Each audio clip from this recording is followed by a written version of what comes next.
Chapter 1250. Behind the door. As he had the information from the City of Silver's previous explorations, Klein knew which places were dangerous and how to avoid them. It didn't take long for him to follow the small path, pass through the waning forest, barren tunnel, and use the ancient elevator to arrive at the residence of the guards. After waiting for a while, until the curtain above the gray fog split into two, separating the attendant of mysteries beyond her characteristic, Klein reached out to pull his past self out. He didn't know if the other divine kingdoms would isolate the fog of history, but at least without the giant king's court having its owner present, no one would be able to stop his attempts. Unfortunately, this matter involves too many levels. I can't obtain any results from divination. Otherwise, I will feel more at ease. Klein shook his head and muttered to himself. He was in no hurry to jump into the fog of history. He first took out 2 items and handed them to his projection. One of them was a deep black wooden box. It contained the ashes of giant guardian Grozel. Klein had never forgotten his promise. He had originally wanted to wait for Little Sun's second exploration of the giant king's court before handing him Grozel's ashes and getting him to help do the burial. However, due to various matters, he ended up coming to the forsaken land of the gods and entering the giant king's court. As for Snowman's ashes, Klein planned on scattering it into the Golden Sea just as he was about to leave the forsaken land of the gods. It was a sea churning with the divine blood of the ancient sun god. After handing over the urn and the black iron key from Vice Admiral Iceberg, Klein followed his usual practice and leaped into the fog. He dashed to the fragment of light that represented a time before the first epoch, and he allowed his consciousness to naturally shift to the projection he had summoned. This projection didn't hold the Staff of the Stars and only wore creeping hunger. This was because the palace that the giant king lived in was still quite a distance away. There were many troll statues blocking him, so Klein couldn't guarantee that he would reach his destination in 5 minutes. Right on the heels of that, he made the glove on his left hand transparent as he disappeared from where he was. In the next second, Klein appeared outside the guard's residence with a huge black iron key. He hadn't teleported too far away. Yes, in the giant king's court, it's clear that most of the powers within have weakened. Only a guard acknowledged by the divine kingdom can perform at relatively normal standards. Beyonder powers similar to teleportation have also been suppressed. I can only do blink within a relatively small area. From the looks of it, even if I were to summon the Staff of the Stars, I wouldn't be able to appear outside the giant king's palace by outlining the corresponding scene in my mind, as expected of an ancient god's divine kingdom. Klein seriously observed the influence his surroundings brought him.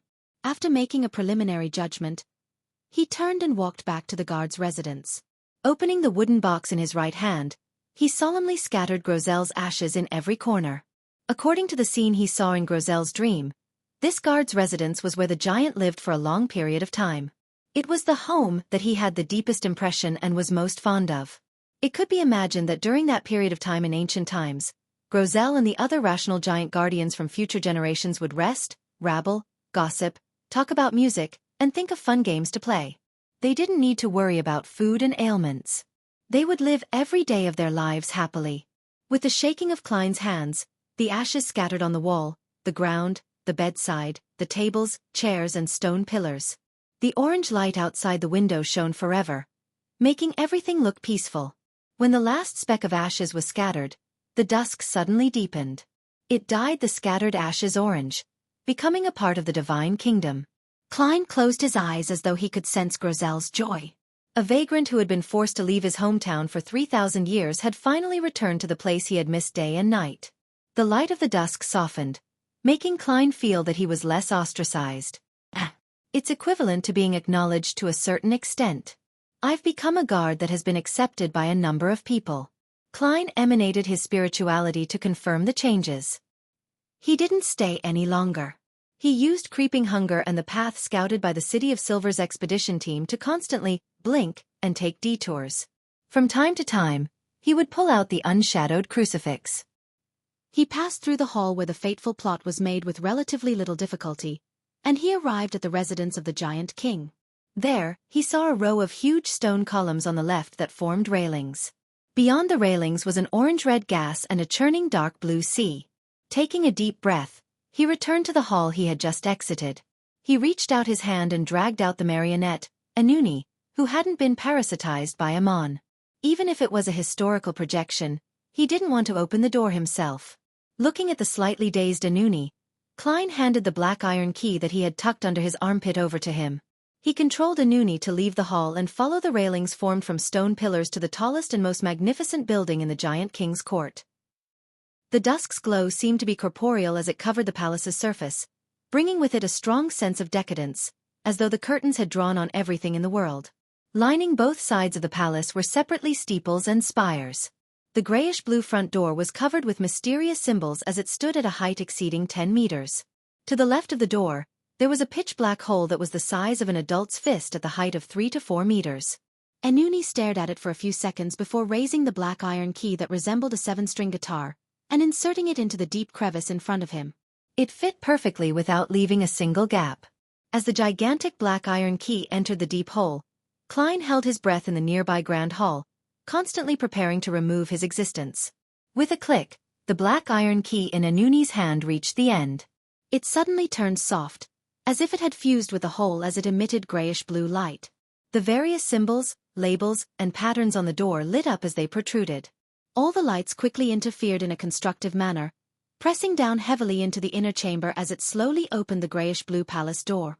The gap between the door widened when Anuni's eyes suddenly reflected a turbulent pitch-black, viscous, and illusory sea. Not good.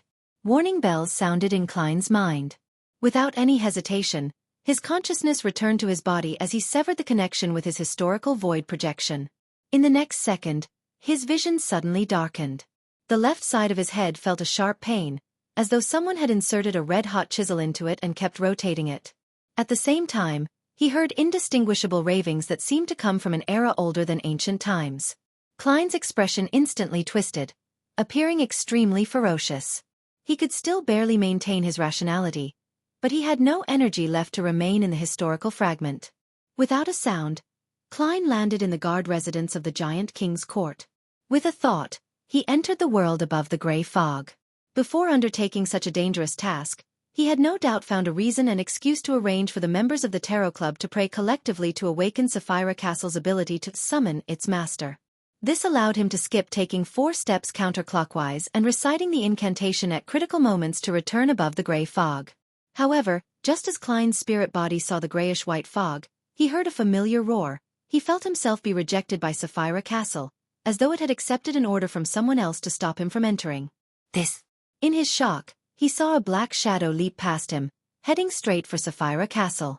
It wasn't a mon, but a shadow that exuded an aura identical to his. Subconsciously, Klein influenced Sapphira Castle and made it reject the intruder. Then he succeeded. The shadow was also blocked by the grayish-white fog as well. Right on the heels of that, he and the shadow fell back into the real world at the same time. After his spirit body returned to his body, Klein bent down in pain, like a curled shrimp. The half-top hat on his head fell to the ground.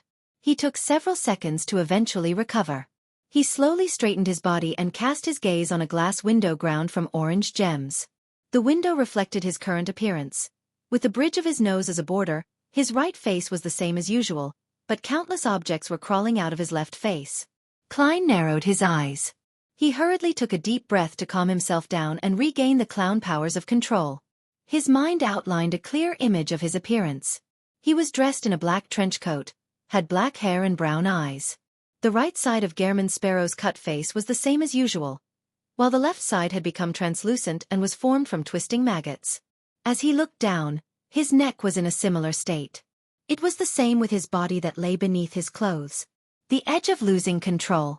Man, I need to resist the inclination towards intense madness. Why? Suddenly, he sensed something. He instinctively lowered his head and looked at his feet. It was empty. He was missing the shadow that was supposed to exist. The orange light of the evening shone through the window, but it didn't create a shadow by his side. Haha, I understand. Klein bent down and laughed uncontrollably. He suspected that the seawater that surged out from the giant king's palace had not only drowned his marionette and historical projection, but it had also used the latter to slice off his own shadow, causing his spirit to lose its completeness. He was unable to completely suppress his inclination towards losing control. As for the shadow, which was slightly equivalent to him, it could also affect Sapphira Castle. This resulted in a situation in which both parties were unable to head above the gray fog. As long as I get rid of that shadow, the problem can be solved. The corner of his right forehead twitched as he straightened his back. At that moment, the orange light that shone from outside was dyed gold, becoming rather resplendent. It made the entire giant king's court seem to retrograde from dusk to noon. With a thought, he cast his gaze out the window as an image appeared in his mind. In front of the tallest and most magnificent building in the giant king's court, Marionette Anuni stood there, facing the door. It was dark past the door, impossible to see anything clearly. Suddenly, Anuni turned around and looked down. His face was covered in a shadow, and his hair turned deep black that draped over his shoulders and curled up slightly. On his back, there were pairs of dark illusory wings. In the grand hall nearby, a pure shadow's lower body was pressed against a stone brick as its upper body came over in a ramrod manner. Chapter 1251 Change. It's not dark angel Sasra. The projection of Anuni has been eroded by the power that surged out from the giant king's residence, becoming a monster that I can't understand at the moment. Furthermore, it looks like it can exist for a long period of time. Perhaps there's a bit of Sasra's will involved in this. With his left hand covering his face, Klein allowed the worms of spirit to burrow through the gaps in his fingers freely. What he couldn't understand the most was something else. He had clearly opened the palace where the dark angel lay slumber, but the deities and kings of angels showed no reaction. According to Klein's imagination, when the surging sea gushed out, be it the true creator, the god of knowledge and wisdom, blasphemer Amon, or Amon's brother who ultimately hid behind the scenes, they should have immediately descended or appeared to confirm Dark Angel Sasra's present state or snatch whatever corresponding items. To his surprise, the entire giant king's court remained completely silent. No external powers exerted any influence. Could it be that they are still waiting for me to enter the giant king's residence and to come into contact with that deputy of heaven? The true creator said to meet Sasra. My spirit body and physical body haven't recovered from the corrosion, which means that the true creator's goal has yet to be achieved. Haha. As Klein's thoughts raced, he realized that he was unable to control his emotions, be it anger, sadness, worry, or depression. He couldn't help but pull the corners of his mouth up and let out a scoff. The only thing he was glad about was that this didn't affect his brain. He could still think and use all sorts of beyonder powers, but sometimes his madness would suddenly be aggravated, turning him rash and aggressive. I wonder if the demigod of the mind has any way to treat this situation. In any case, the sealed artifacts or beyonder characteristics that I can summon can't do it. This is a result of an incomplete spirit. If I don't resolve my severed shadow, I probably won't be able to completely recover. However, perhaps there are methods that can allow me to temporarily return to normal. For example, create a virtual persona to make up for the incompleteness? Unfortunately, I can't enter Sapphira Castle. Klein's thoughts were in a mess as the scenes that surfaced in his mind gradually vanished. He then picked up the half-top hat that had dropped to the ground and wore it. Then, through the huge glass window formed from ground orange gems, he observed the changes in the giant king's court. Unlike before, an illusory sun appeared high in the sky, allowing the magnificent building complex situated in the frozen sunset to enjoy the sun at noon. The troll statues that stood guard in the various palaces seemed to be draped with a cloak weaved out of shadows. Anuni, who had a pair of black illusory wings on his back, and the shadow that originally belonged to Klein jumped over the railing and glided towards him. Klein's gaze froze as he subconsciously took a few steps forward, intending to fight the enemy. But very quickly, he snapped back to his senses and checked his current state. He quickly retreated to the ancient elevator, pulled the switch, and landed back in the barren tunnel. Then with blink, he appeared near the waning forest and ran all the way to the edge of the giant king's court. His intuition told him that in his current state, he had no means of defeating the mutated Anuni and his separated shadow. Of course, he had the confidence if it was just the latter. When he arrived at the edge of the radiant sunlight, he turned and saw that Anuni and his shadow hadn't chased after him. It was as though there was a limit to their range of activity. There's no way to leave the giant king's residence, or should I say, be too far away from Dark Angel Sasra? Just as this thought flashed through his mind, Klein saw the illusionary sun, atop leap from the center to the west. The dusk's colors once again enveloped the divine kingdom. Klein carefully observed all of this and was in no hurry to leave the giant king's court.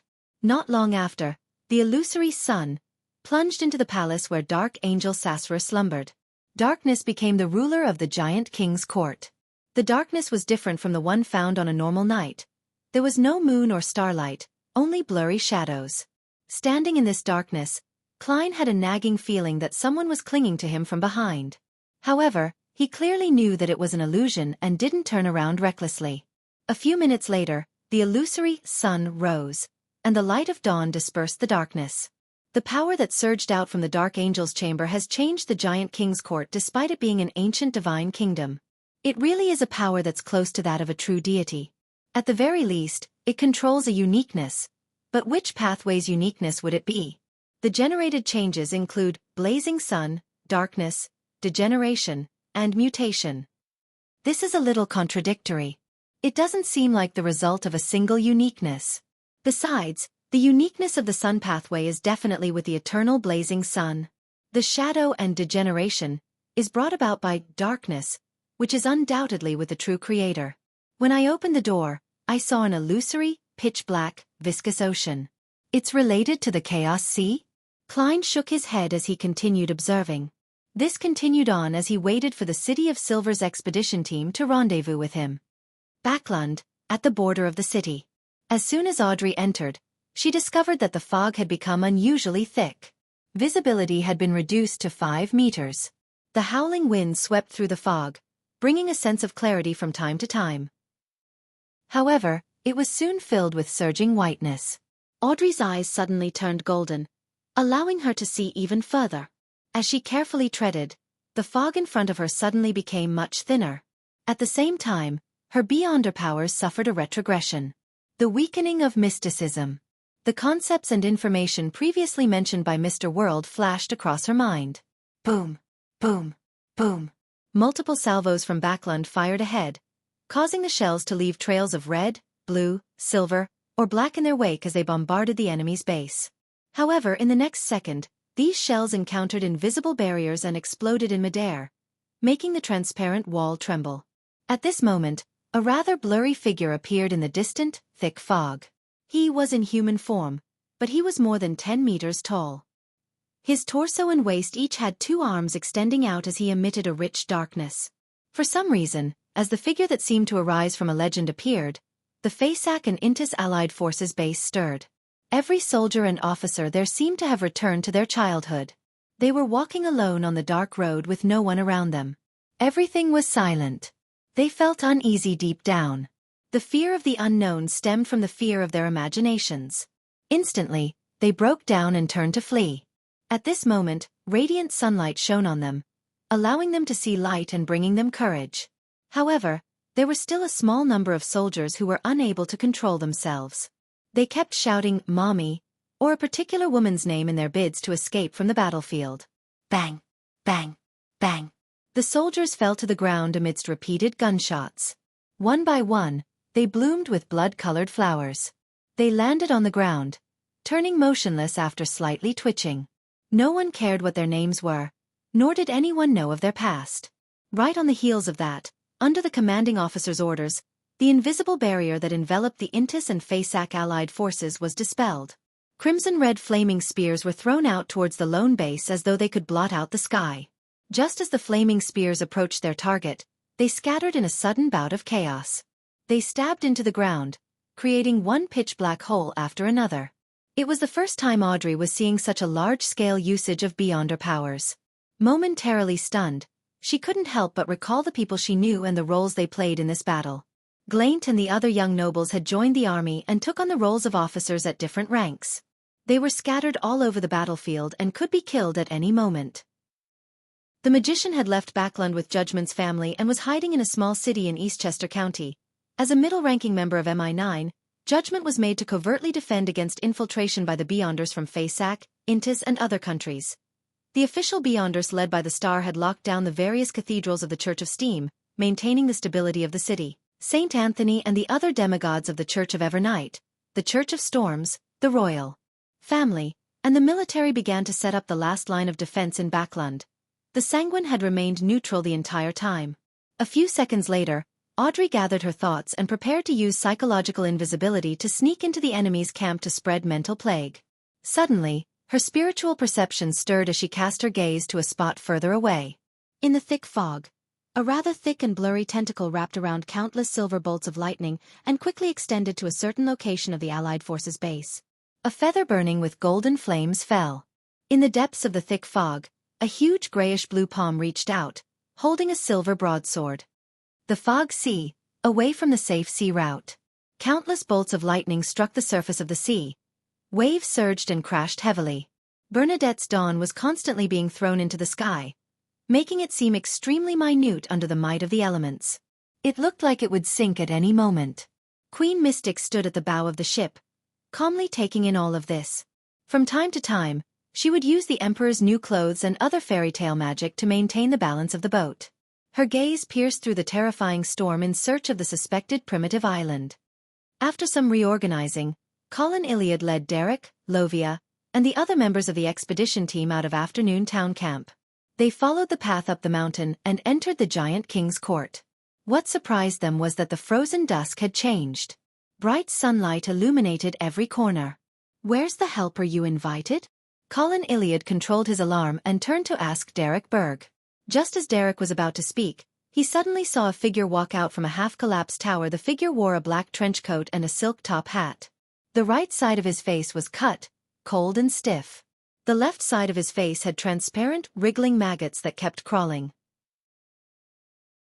Chapter 1252. Mr. Clown. When they saw the figure walking out from behind the collapsed tower, the members of the City of Silver's expedition team immediately put up a defensive stance, ready to attack or provide any defense. In their eyes, the man wearing strange clothes and a strange hat was equivalent to a monster, a particularly terrifying one at that. Even normal Beyonders would view themselves as monsters after being subject to such a physical mutation.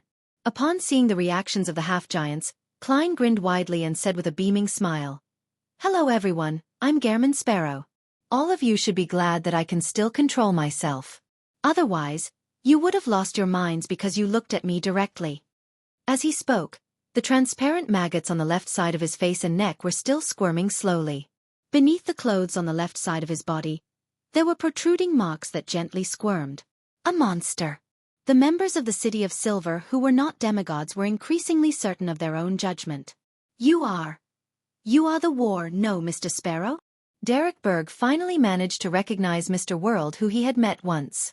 Klein raised his left palm and covered his left cheek. He smiled and said, "Life is always about encountering the unexpected."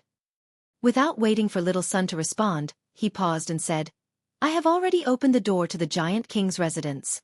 This brought about some accidents, causing the Divine Kingdom to change. "The door to the Giant King's residence has already been opened?" The grizzled and scarred Colin Iliad narrowed his eyes. He subconsciously looked up at the magnificent buildings shrouded in golden sunlight. However, due to the distance, he couldn't see the situation at the apex. However, to have the frozen sunset become replaced by the blazing sun at noon had explained many things. Klein's gaze swept across the City of Silver's chief and elder Lovia, who was dressed in black armor, of the 6-member council. He then looked at the sun and continued with a smile, "This has also brought me some negative effects, just as you have already noticed."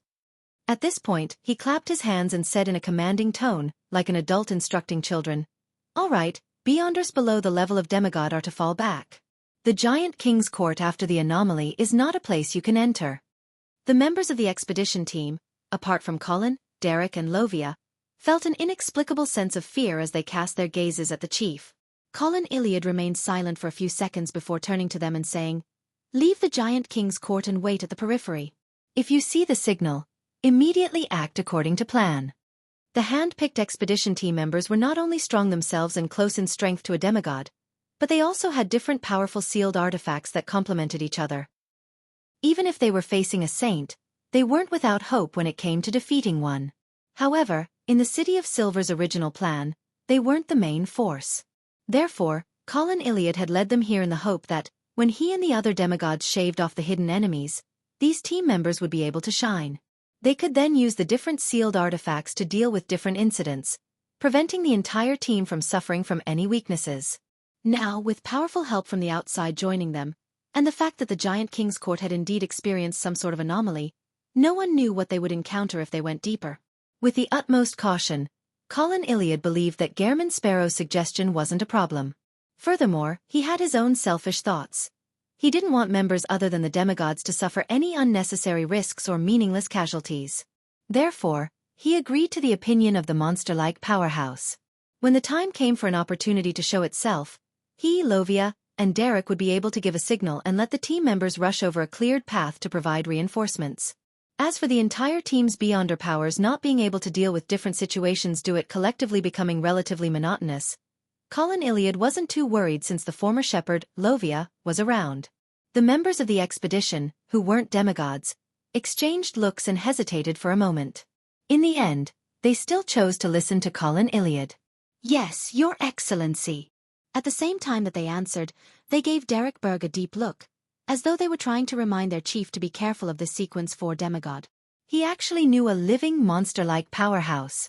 This was very suspicious to the residents of the City of Silver, who had barely seen any outsiders. Sensing his companion's obvious distrust, Derek's heart ached as his eyes nearly welled up in tears. But eventually, he didn't make any excuses. He maintained his silence and straightened his back. After the other members of the expedition team retreated from the giant king's court, Klein smiled and pointed at the 2 demigods. Let me guess. You must be the chief of the City of Silver, the former demon hunter, the present Silver Knight, Colin Iliad. You are the Hanged Man's believer, Black Knight Lovia, who had helped him shepherd. Lovia's gray eyes, which were hidden behind her visor, narrowed. You really look like a clown. The Hanged Man? Upon hearing Mr. World's words, Derek almost doubted his ears. He even imagined that Elder Lovia had something to do with Mr. Hanged Man, but he quickly remembered the exact image of the fallen creator. A naked man hanging upside down on a cross. Mr. World used the Hanged Man to refer to the fallen creator. Elder Lovia chided him for being impolite. Derek, who had just exceeded 2 meters in height, nodded thoughtfully as he praised Mr. World's guts from the bottom of his heart. He actually dared to give a true deity a nickname, and even said it out loud in front of his follower. Colin Iliad looked at Gehrman Sparrow and then at Lovia. Unable to tell who was right or wrong, he calmly said, "Let's continue moving forward." He had already pulled out the 2 swords on his back and allowed them to be blanketed with the dawn's glow. No problem.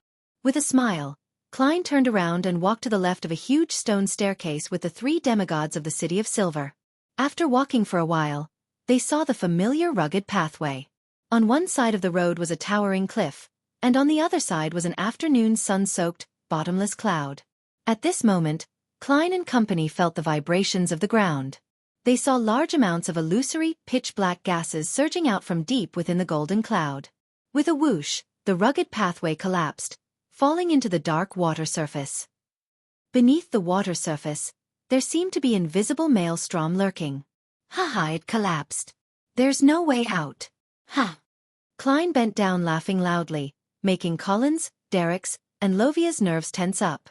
It took Klein a few seconds to regain control of his emotions.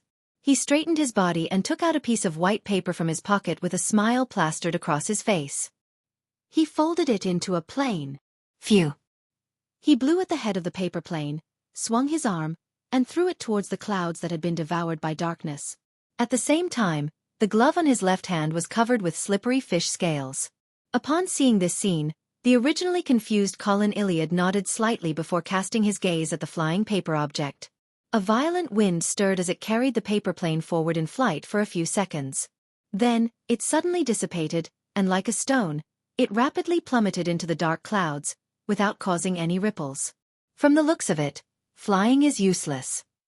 Klein turned halfway around and smiled at Derek and company. Lovia didn't respond as she released a translucent soul that enveloped a piece of gravel. In the blink of an eye, that piece of rock disappeared from its original spot, blinking to a spot above the dark clouds. Following that, it fell down uncontrollably and sank into the clouds. Teleport doesn't work either, Lovia said in a slightly deep voice. As Klein pressed at his abdomen, he bent down and chuckled before saying, "It looks like we can only enter through the main entrance." Derek immediately turned around and was about to head back when Colin Iliad and Lovia looked at each other and nodded indiscernibly. The 4 demigods quickly returned to the huge, grayish-white stone staircase and looked up. Above the flight of silent stairs which had very high steps, the majestic city walls were covered with burn marks. There were even arrows shafts as thick as ordinary trees. In the middle of the city wall was a door that was tens of meters tall. It was grayish-blue in color and there were golden nails embedded on its surface. On both sides of the door stood a god that stood at 6 meters tall in a domineering manner. They wore exquisite silver full-body armor, one holding a great sword, the other a huge axe. Behind their visors was an orange glow. Silver Knight. These were 2 Silver Knight's guards. Without wasting any time, Colin Iliad quickly retracted his gaze and said to Gairman Sparrow, "I'll hold back one of the Silver Knights. Quickly finish off the other one." He wasn't very sure of Gairman Sparrow's strength, but from the admiration and respect that he sensed from Derek Berg, as well as the fact that he had opened up the residence of the Giant King, he determined that this demigod who was blessed by the Fool was no weaker than him. Under such circumstances, whether it was Gairman Sparrow or Colin Iliad, it wasn't difficult for them to quickly kill a Silver Knight guard with the help of Lovia and Derek. After all, they weren't living demigods, but a special statue without any intelligence. Just as Colin Iliad finished his sentence, he saw Gairman Sparrow bend his back and laugh out loud. "Why do you care so much about these 2 toys? If they were still alive and could think, Real Silver Knights, I would definitely be as cautious as you are. But now, haha. Watch." As he spoke, Klein used his left hand, which had many worms of spirit crawling about, to press down on his top hat. He straightened his body and briskly walked up the stairs. Then, he was surrounded by strong winds as he approached the main door of the Giant King's court. During this process, he casually raised his right hand and shook it a few times, as if he was stretching his wrist or grabbing the air. At the end of the last action, Klein's shoulder sank slightly as if it had frozen, but nothing appeared in the void. Colin Iliad originally wanted to have an understanding of Gairman Sparrow's strength, so he didn't stop him. He only signaled for Lovia to follow, to back him up if he made any mistakes. However, at that moment, he suddenly slowed down. He frowned slightly as if he had caught the scent of something. As for Derek, he looked at him with slight admiration. He believed that Mr. World could quickly finish off the guards. Chapter 1253. I wish you well. Only when Klein was about to reach the end of the flight of stone steps did the 2 Silver Knights guards outside the Giant King's court react. They turned their heads as the orange glow behind their visors flashed twice, as though it was confirming the identity of the visitor. Furthermore, they had a moment of confusion. Half of Klein's face was normal, and the other half was terrifying. The right side of his mouth curled up exaggeratedly. The transparent maggots on his left slowly twisted, revealing a frightening and indifferent smile. Thud. With his right foot crossing the final step, he arrived at the platform where the Giant King's court was located. Suddenly, a silvery white crack appeared on Klein's forehead as countless silver rays emitted from his body. His entire body instantly shattered into pieces of flesh and blood. These fragments floated up and quickly thinned and faded, turning into paper shreds.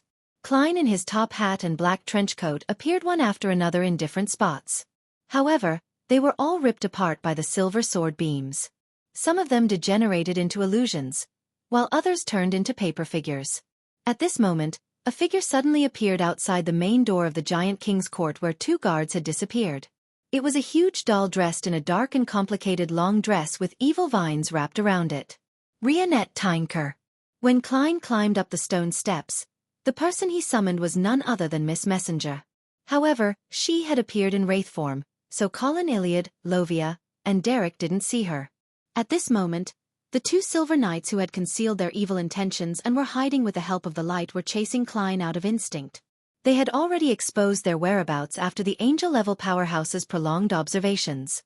Rionette Tinker's bright red eyes immediately reflected a seemingly blank area. There was a flash of light, and a white rabbit suddenly jumped out of nowhere. It bounced around and circled the area, its eyes abnormally vapid.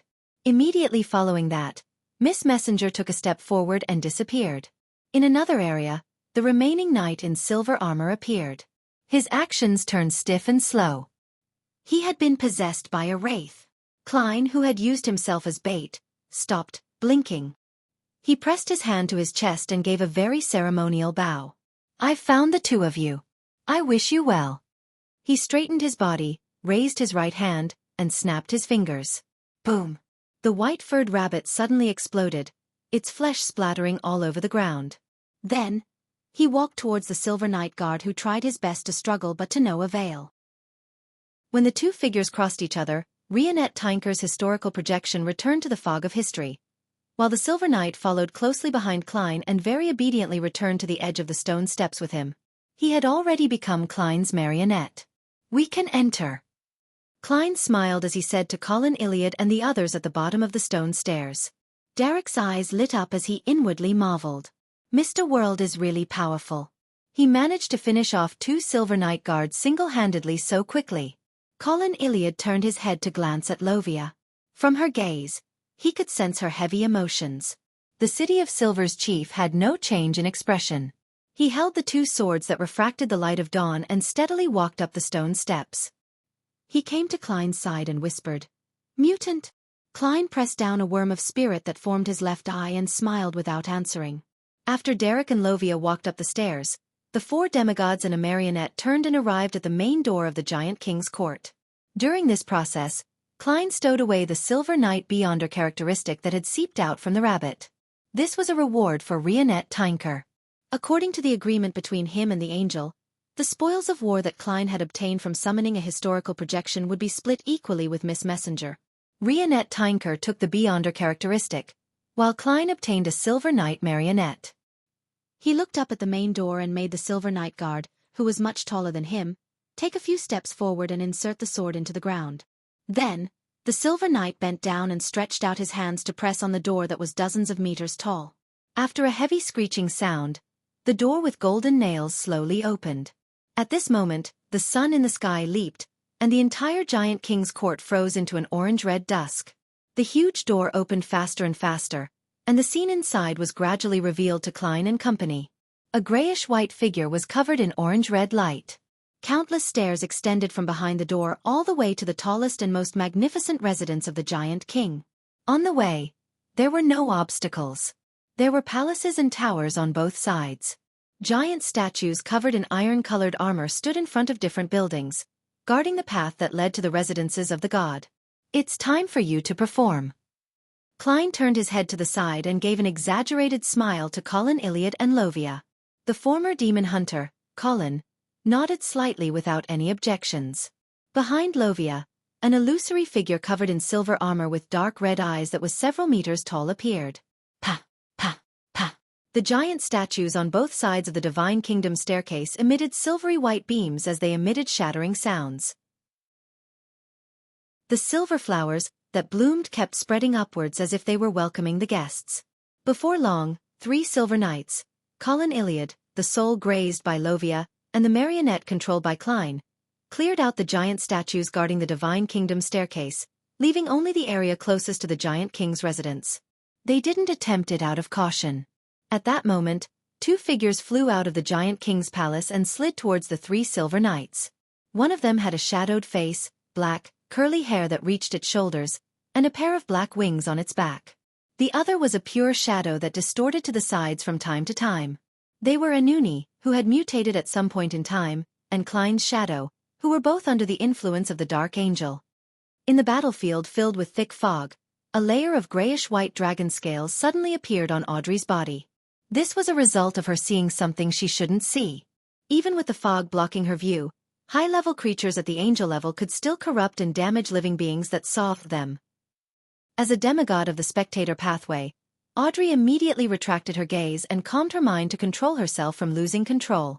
As her thoughts raced, she took a few steps back and used psychological invisibility to hide in the thick fog. She was in no hurry to infiltrate the Intis and Fasak allied forces camp. She was waiting for an opportunity, one that she believed would definitely appear. Time passed by so slowly that Audrey imagined that it had stopped. After an unknown period of time, she finally saw the fog over the Allied forces' base turn dark, like the sun plunging past the horizon. Night had begun to rule this world. Silently, the Intis, Fasak soldiers and officers closed their eyes and fell asleep. This included many other Beyonders. Audrey, who was hiding not far away, also fell asleep. However, as a dreamwalker who had been cued in advance, she managed to stay lucid. Then, without knowing how long the opportunity would last, she used dream traversal to enter the Intis, Fasak allied forces base. She walked among the soldiers and secretly left behind the seeds for a mental plague. This plague could make the infected panic, fluster, and break down emotionally. It was difficult to be placated with normal methods. Hum. The sound of a horn pierced through the gaps between reality and dreams, shattering the hazy world and awakening the soldiers and officers. Audrey didn't hesitate. At the instant before the dream completely shattered, she traversed to the other end of the camp, far away from the group that had planted the seeds of mental plague. In the next second, the dream world completely collapsed, forcing her back into reality. She appeared at the borders of the Intis Fasak Allied Forces base. Thud.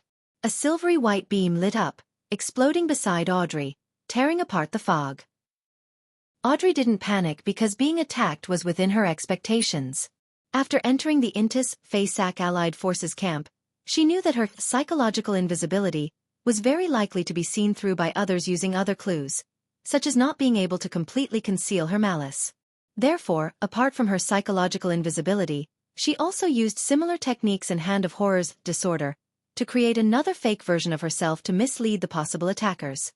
In other words, there was still a layer of illusion hidden under her psychological invisibility. And the facts proved that Audrey's understanding of the enemy was correct. The fake version of her had indeed encountered a sudden attack. Taking this opportunity, she retreated into the depths of the fog. Then, a grayish-white dragon that was still in human form appeared. It had mysterious and three-dimensional symbols engraved on its huge scales. They were infiltrating inwards and extending outwards, as though they were interweaving into something indescribable. Something that didn't belong to reality would cause one's mind to go into a frenzy and distort their thoughts just by looking at it. At the same time, a figure dressed in a Fasak general's attire appeared at the spot where Audrey was standing. His face, neck, and palm were covered in silver armor, giving off a cold feeling. Anuni and Klein's shadows landed on a platform covered in orange light. The three silver knights retreated and returned to Derek's and Klein's side. Klein raised his hand to cover his left cheek and laughed at the shadow, and Anuni. It looks like you can't leave that area. He took a few steps forward and spread out his palms. Heat sked and said, "What a pity. That way, you won't be able to hit me." Bang! The shadow opened its mouth and released an air cannon. Chapter 1254 Exaggerated Bang. When the shadow blasted an air cannon forward, Klein acted as though he had sensed it ahead of time. His body jerked backward, and he somersaulted in the air, landing steadily several steps away. During this process, his right hand continued to press down on the half-top hat on his head, making him seem rather relaxed.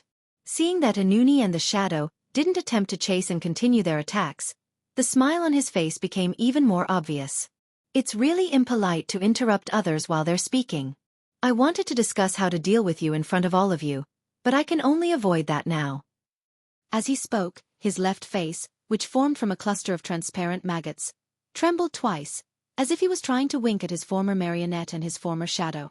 Then, with a beaming smile on his face, he walked back to Colin Iliad, Derek, and Lovia and shrugged. The owners of this place aren't welcoming us. We can only head out and discuss how to resolve the problem. Them. Colin Iliad didn't think lowly of this exaggerated powerhouse just because he didn't seem capable of controlling his emotions. This was because he had shown his expertise and meticulousness towards detail when handling the previous matters. This wasn't something a demigod who had lost his mind could do. All right. The City of Silver's chief responded to Klein's suggestion. Of course, Derek had no objections, while Lovia remained silent and didn't say a word. Hence, the four demigods and the Silver Knight marionette retraced their steps. They walked out of the giant King's Court's door, and Klein even got the silver-armored guard to pull the huge door and slowly close it. It appeared like a very polite gesture. Throughout the entire process, Anuni, who had layers of black wings on his back, and the pure shadow just stood watching. They didn't attempt to stop him, as though an invisible wall had restrained their movements.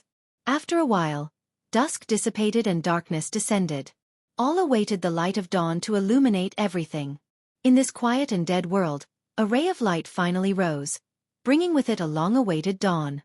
At this moment, Anuni and the shadow heard knocking sounds at the door of the giant King's Court. Someone was knocking on the door. Knock, knock, knock. After this continued a few more times, the door let out a creaking sound as it opened heavily. Wearing a black trench coat, Klein maintained the smile on the right side of his face as he entered the giant King's Court first. He walked up the stairs step by step, and the other demigods, along with his marionette, followed one step behind. After reaching the end of the halfway, Klein stopped and said to Anuni and the shadow who were more than 10 meters away, "Please forgive me for not waiting for you to say, 'Come in.' Perhaps it's because this spot is too far from the main door, so you didn't hear my knocking. As you know, as a gentleman, I only know how to use my fingers to strike, not slap with my palms." The moment he finished speaking, Anuni, who hadn't spoken since the beginning, spoke. "Next, you'll deal with Shadow by yourself and let the people of the City of Silver hold me back." "Oh!" Klein let out a loud nasal grunt while wearing an exaggerated smile, as though he was waiting for Anuni to give a further explanation. At the same time, he raised his left hand and pressed his face. The transparent and twisted maggots began to squirm about, some boring in, others crawling out and quickly completing an exchange. With a shadow over his face, Anuni, with his black slightly curled hair that reached his shoulders, continued in a deep voice. "You didn't summon a projection from the historical void in advance because you know that Shadow can summon the projection of the Staff of the Stars and simulate the powers of the Angel of Time. It will accelerate the flow of time to disperse your angel helpers." Similarly, he didn't make any preparations because of the same reason. And if you summon a saint that can last longer, he can do the same. Both of you offset each other. "I hate playing cards with myself." Klein nodded heavily, expressing his agreement, and laughed out loud. Anuni, whose face was blurry, glanced at him and the 3 demigods of the City of Silver. "Therefore, you turned the Silver Knight guarding the door into your marionette, planning on using it as a chip to tip the balance.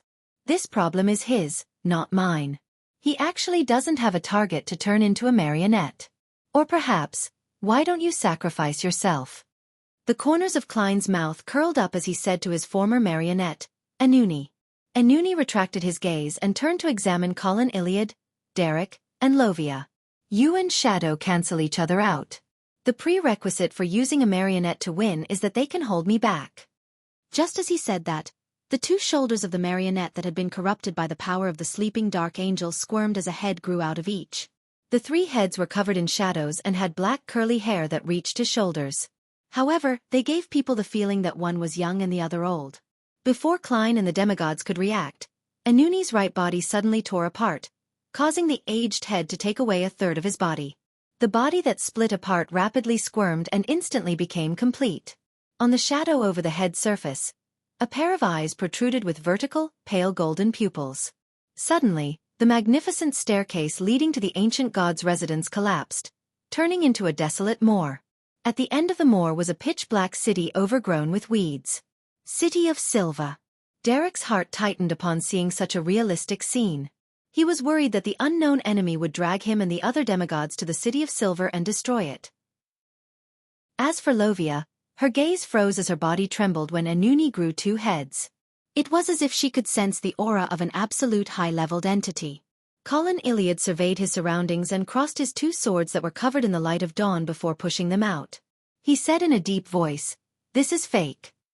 At this moment, Klein covered his mouth with his left hand that was made of transparent maggots. He yawned and asked Anuni's main body with a smile, "Will you be stronger in dreams? Or can you cross the boundary and launch an attack?" "Yes, if it were me, I would definitely consider using a dream to lure the enemy into entering my attack range." The moment he said that, the desolate moor and the distant castle dissipated at the same time. The magnificent staircase, which was illuminated by the light of dawn, appeared once again. At this moment, the left side of Anuni's body tore away. The young head had taken away a third of his flesh. The shadow covering his face was quickly replaced by a resplendent golden light. It was as if there were 2 miniature suns in his eyes. "The sun?" Klein first voiced out a question before laughing so hard that he couldn't straighten his back. "Haha, you want to use the unshadowed domain to break through the Silver Knight's light concealment?" "Yes, we have 3 Silver Knights on our side. That is worthy of your attention. But have you considered the feelings of Shadow? You don't. You only think of yourself. He's only a shadow, so have you considered how weakened he would be in the unshadowed domain?" At this point, Klein laughed even louder. Even the transparent worms of spirit crawling on his left face sped up their movements. "Ha ha ha ha. Also, have you thought about the beyonder powers of corruption, degeneration, and darkness?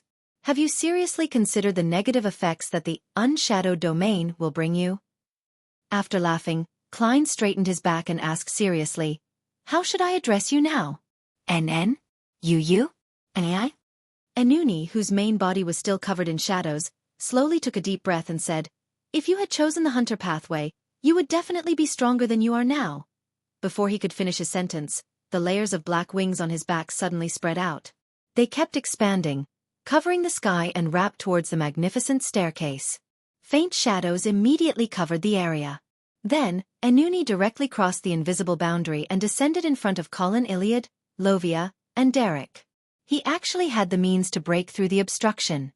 The young him, who had split off as the Sun Saint, immediately raised his arms. The light of dawn turned blazing hot, illuminating every corner of the magnificent staircase, leaving no shadows. Nothing could hide within. Unshadowed domain. However, the shadows around him didn't fade. The dark wings that enveloped Anuni's body blocked out pure sunlight. As for shadow, it seemed to be covered in a cloak. Although it was much dimmer, it didn't show any signs of weakness. At the same time, Anuni's split-off aged body pushed out his right palm. A violent but illusory gust of wind appeared around him, carrying with it an invisible, multicolored intent that gushed towards Klein and his Silver Knight marionette. Mind deprivation. It could awe the target, make him feel fear, show signs of frenzy, or lose a portion of his rationality. And now, because Klein's spirit was incomplete, he was on the brink of losing control. He couldn't even control his emotions and reactions very well. If he were to suffer the effects of mind deprivation, there was a high chance that he would lose control on the spot and break down into a monster. Anuni understood what had happened to him and understood his weakness.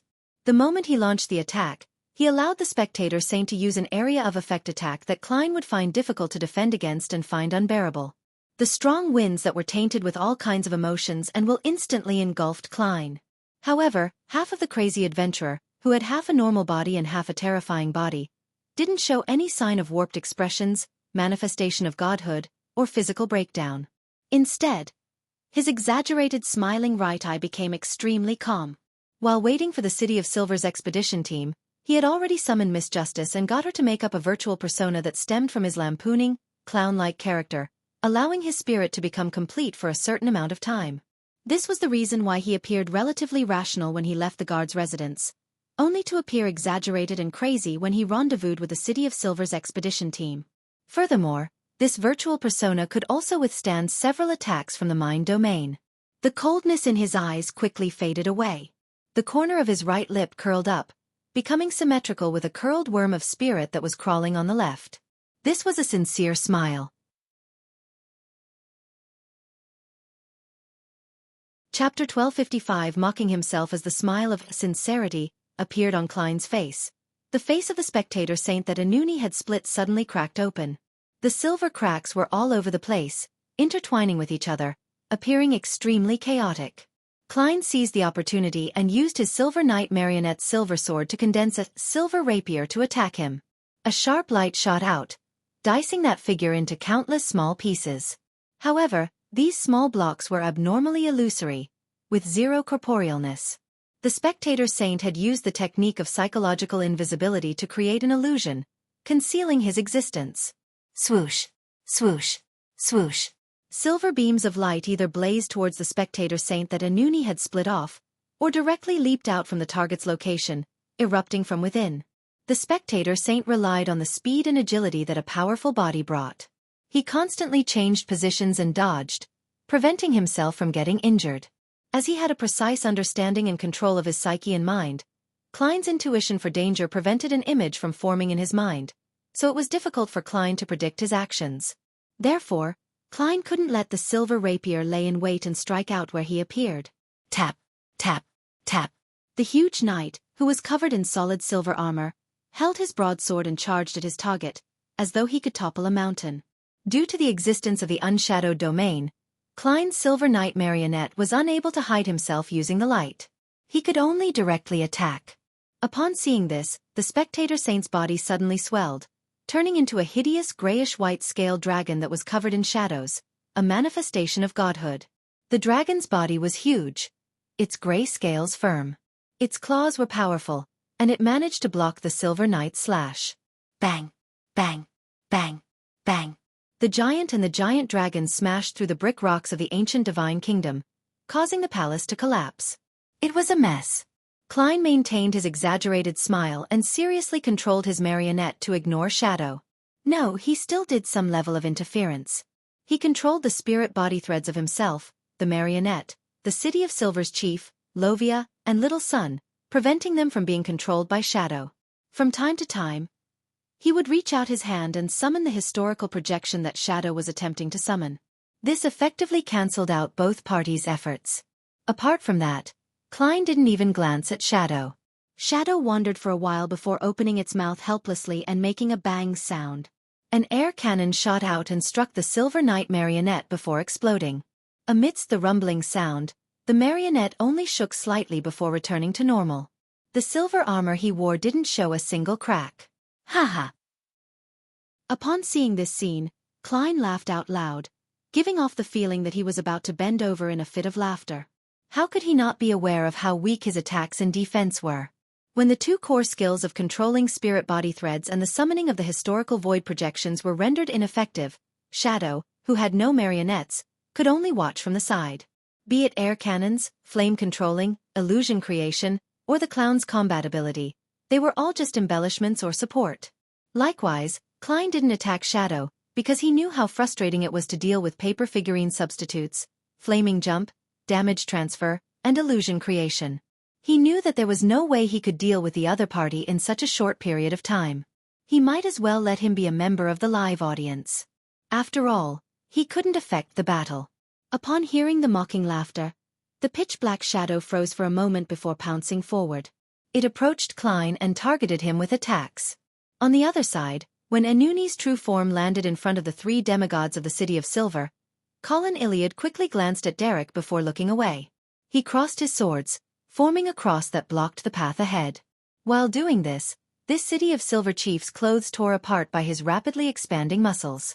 In the blink of an eye, Colin Iliad had turned into a giant that was nearly 6 meters tall. His body was grayish-blue and his muscles were bluish-black. He was a ripped giant. There was a dark crack on his forehead that seemed to be capable of attracting the souls around him, and his eyes were gone. Every inch of the giant's skin and flesh contained immense power, infinite mystery, and a strange spiritual influence. It made everyone who witnessed it inevitably feel a sharp pain in their psyche, turning them into a rampaging mess that wanted to destroy everything, including themselves. Inside the unshadowed domain, Colin Iliad didn't need to worry that the Divine Kingdom's suppression would prevent him from controlling this incomplete mythical creature form, causing him to completely lose control. The invisible barrier around him immediately shrank, turning into silver sticky liquid metal that covered his entire body and solidified into an armor that couldn't be shaken. At that moment, the shadow on Anuni's body condensed into something corporeal. It made him turn into a giant that was several meters tall. He held a black greatsword and wore black full-body armor. Black Knight. Clang. The black greatsword cleaved straight down and was held back in midair by two swords formed from the light of dawn. The shadow beneath Anuni's feet and the illusory black wings on his back extended outwards in an attempt to envelop Colin Iliad. Almost at the same time, rays of the light of dawn formed around Colin as they swept forward. The storm that was filled with pure fragments of light swallowed Anuni's shadow, only to be blocked by his black wings. Clang, clang, clang, bang, bang, bang. Colin Iliad's Silver Knight manifestation and Anuni's Black Knight transformation clashed violently, producing a spectacular light show as the tower collapsed. As for Derek, he leaped out with Thunder God's roar in hand after receiving the chief signal, heading straight for the Sun Saint. Amidst the howling winds, he brandished the ghostly blue hammer that was wrapped in lightning. He appeared like a sailor of the storm pathway, not a beyonder of the sun domain. The Sun Saint never expected that the unshadowed opposite him would be so rash that he chose to engage in close combat. Unable to react in time, he could only use his instincts to dodge to the side. With a loud crack, a silvery white light burst out from the place he was about to step in. It quickly engulfed him and tore his body apart. The Silver Knight evil spirit that Lovia grazed also targeted the Sun Saint as it unleashed its attacks. A golden glow surged out of the Sun Saint's body like a tidal wave, melting the silvery white light, forming a layer of armor made of light, and a huge mace. Boom! The mace blocked Thunder God's roar, causing the snaking bolts and light to fly everywhere. At the same time, the Sun Saint's body emitted a warm glow that caused the Silver Knight evil spirit to suddenly turn illusory as if it was evaporating. It caused the black-armored Lovia's body to pale. The degenerate aura quickly dissipated, causing the Silver Knight marionette to weaken greatly. Purification. This was the core power of an unshadowed. It was extremely effective against wraiths, the fallen, and the unclean. Faced with the purification, Lovia could only summon her Silver Knight evil spirit back and not let it out to graze. She could only use the corresponding Beyonder powers to make up for her weakness. Whoosh, whoosh, whoosh. Silver beams of light occasionally blinked, flying at high speeds, forcing the Sun Saint to block and duck to protect himself. After taking a glance, Derek stopped brandishing Thunder God's roar again, nor did he pester the Sun Saint any further. He took a few steps back and cast his gaze towards the battle between the Black Greatsword and the Double Swords of Dawn. He then joined the battle between Colin Iliad and Anuni. His expression turned solemn as he spread his arms wide, as though he was hugging a gift from a deity. The unshadowed domain immediately became even brighter, as though sunlight had penetrated through the barrier and shone in. Right on the heels of that, a ball of pure light surrounded by countless holy flames descended out of thin air. It enveloped Colin Iliad and Anuni without any regard whether they were friend or foe. Flaring Sun. Flaring Sun of an Unshadowed. This was the theurgical spell that Klein had used to kill Megos and the fetus in her womb. It caused tremendous damage to creatures in the domain of corruption, degeneration, and undying. It could even directly destroy them. In the holy spherical light that was surrounded by holy flames, the illusory black wings on Anuni's back began to emit a faint mist. The pitch-black armor covering his body melted and part of his body cracked open, igniting his leaking degenerated aura. Colin Iliad was also injured. The silver armor on his body turned into liquid metal. Derek didn't pay much attention to this. He once again used Flaring Sun, and once again enveloped Anuni and Colin Iliad. He believed that compared to the enemy who was of the degeneration and corruption domain, the chief who was of the warrior pathway would suffer a lot less damage under the assault of Flaring Sunday. He was able to last much longer. And after dealing with the main enemy, he could get Mr. World to summon Life's Cane to treat the chief. This was the fastest way to deal with Anuni. This wasn't something that Derek had come up with himself, nor was it part of the plan that Klein had come up with. It was something that Colin Iliad had suggested himself. Previously, when they were discussing outside the door, Klein had only introduced Anuni and the Shadow's possible abilities. He didn't come up with any proposals and had left it to the City of Silver's chief to decide on the battle plan. This was because he knew that Shadow understood him very well. He could think of anything he could think of. If it was based on his own train of thought, it would be easy to resolve. Therefore, trusting an experienced former demon hunter was the best solution under the present circumstances. Colin Iliad didn't stand on ceremony. He confirmed that the main target they needed to deal with was Anuni, who had been corrupted by the Dark Angel. He formulated a plan around this key point and came up with a plan to clinch victory through internecine means. He wasn't afraid of being hurt. He was only worried that there wouldn't be an opportunity such as this. The spherical light that was surrounded by infinite holy flames blasted down, illuminating the surrounding area. It made Klein's shadow dim significantly, making Anuni's black wings become fainter and fainter, almost to the point of an illusion. But at this moment, a pair of black wings suddenly separated from Anuni and transformed into a deep sea.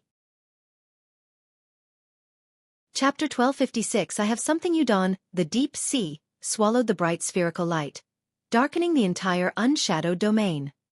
Silver bolts of lightning burst out from its interior, turning the area where Anuni and Colin Iliad were fighting into a forest of lightning. Amidst the sizzling sounds, countless bolts of lightning slithered upwards and drilled into the gaps in the armor. This Silver Knight, who had shown his incomplete mythical creature form, immediately turned stiff, as though he was paralyzed by lightning. As for Anuni, his black armor, which seemed to be formed from powers of degeneration, had completely absorbed the lightning, preventing his body from being affected by the rippling damage.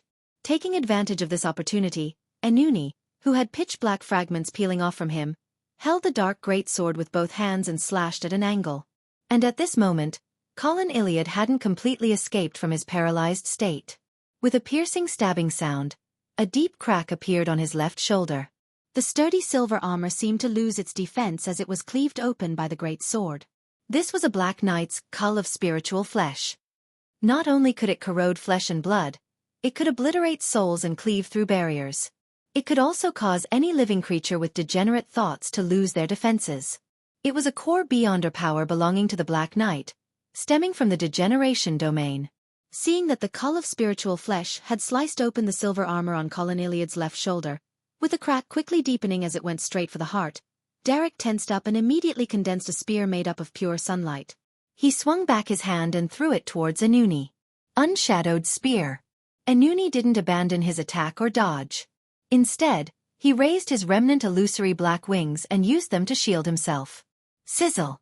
The unshadowed spear pierced through 2 layers of the illusory black wings, bursting out a blinding white light that seemed to give rise to a miniature sun. At the same time, Colin's entire body melted, turning into a pool of silver liquid metal. The liquid flowed rapidly, reforming the body of Colin Iliad in the distance. He still resembled a giant, and he was still wearing silver armor. However, half of the City of Silver's left shoulder and arm had fallen to the ground. The incision was clean with no blood flowing out. With the use of mercury liquefaction, Colin Iliad sacrificed an arm to avoid Anuni's lethal blow. His gaze behind his visor didn't waver at all. He grabbed the remaining Sword of Dawn and ran towards his target once again. It was like an unusually terrifying steam locomotive that exceeded its speed limit. Derek quickly condensed his unshadowed spear, again from the side, causing the spears of light to fly towards Anuni. During this process, he opened his mouth and solemnly said, "God says that the purification is effective." This was the beyonder powers of a notary at the unshadowed level. Its compatibility with the unshadowed domain created by the Sun Saint made the battlefield brighten even more, causing the degenerate auras on Anuni and Lovia to further weaken. God said it's ineffective. The Sun Saint immediately denied Derek's proclamation, causing the unshadowed domain's purification effect to return to its former state. Amidst the crackling sounds, the unshadowed spear approached Anuni. As for the black illusory wings on the Black Knight back, a few pairs had already faded under the miniature sun's illumination. He only had half left. Anuni couldn't effectively dodge the pure, bright long spears closing in on him since his hands were full fending off Colin Iliad. He made a pair of illusory black wings spread out fully, disintegrating into darkness. As soon as the unshadowed spears came into contact with the darkness, they were stained with a layer of thick, sticky blackness. They either instantly corroded and broke, piercing the magnificent staircase, or left a curved arc in the air as it spun around and tore at Derek Berg. All of them degenerated at that very moment. Upon seeing this, Derek followed his battle instinct that he had honed from all his years of training and his patrolling and exploring experience. He jumped forward and rolled. Sizzle! Black spears landed behind him, corroding a large segment of the staircase. At this moment, the Sun Saint was also throwing unshadowed spears, creating pure white beams that shot across the air. This forced Lovia to use one of her grazed souls to constantly blink in an attempt to approach the enemy. To her dismay, she could only use the ability of one soul at a time in such a state. She couldn't blink while condensing Silver Rapier to cull the Sun Saint from a distance to create an opportunity for herself. Meanwhile, the battle between Klein and his shadow was exceptionally intense. Amidst the booming sounds of air cannons, the flaring of scarlet flames, pieces of paper scattering in all directions, and illusions turned into bubbles described the battle. The Silver Knight marionette had basically suppressed the Spectator Saint. After all, no matter how strong the Mind Dragon's body was, it wasn't a match for a demigod of the giant pathway when in close combat. Of course, the Spectator Saint wasn't in any danger. After all, he had revealed an incomplete mythical creature form. If it wasn't for the fact that his opponent was only a marionette, and Klein had already digested the Sequence 3 potion and seen many high-level creatures, he could use his exposed godhood to interfere with his opponent's thoughts, slowly driving him crazy and losing his rationality. Without the advantage of the godhood's influence, the Spectator Saint could only use the hypnotist's battle hypnotism to force the target to act erratically, such as attacking in the wrong direction. Using this opportunity, he escaped from the melee battle and entered his psychological invisibility state again in an attempt to perform a sneak attack on Klein. A hypnotist's battle hypnotism could forcefully hypnotize the enemy during battle, making him do all sorts of erratic actions. However, such actions couldn't directly cause harm to the victim, and it couldn't be maintained for too long, as the target would quickly wake up. Of course, the battle hypnotism target of the spectator saint was definitely not the Silver Knight marionette. This was because it was essentially a dead person. This made it immune to all psychological effects. The target of his interference was the thoughts Klein transmitted through the spirit body threads, targeting them so that the information the marionette received would be erroneous. As such, it would act differently from what Klein wanted. This was actually a psyche interference, and not a psyche hypnosis. The effects were undoubtedly not as effective as the original version, but not every saint of the spectator pathway could grasp such an effect. It was a result of digging deep into one's beyonder powers and experimenting. To the spectator saint, there was nothing he could do about this. This was because, be it mind deprivation, mind storm, or mind breath, none of them were effective on a marionette. The grayish-white dragon that had its head covered in shadows had tried to close the distance with Klein several times, or to use its area of effect beyonder powers, but it was stopped by the Silver Knight marionette. It kept being forced to dodge the silver rapier, which could erupt within its body. As Klein controlled his marionette, he distanced himself from the spectator saint and dealt with his shadow. It wasn't too easy, but it wasn't too much of a burden.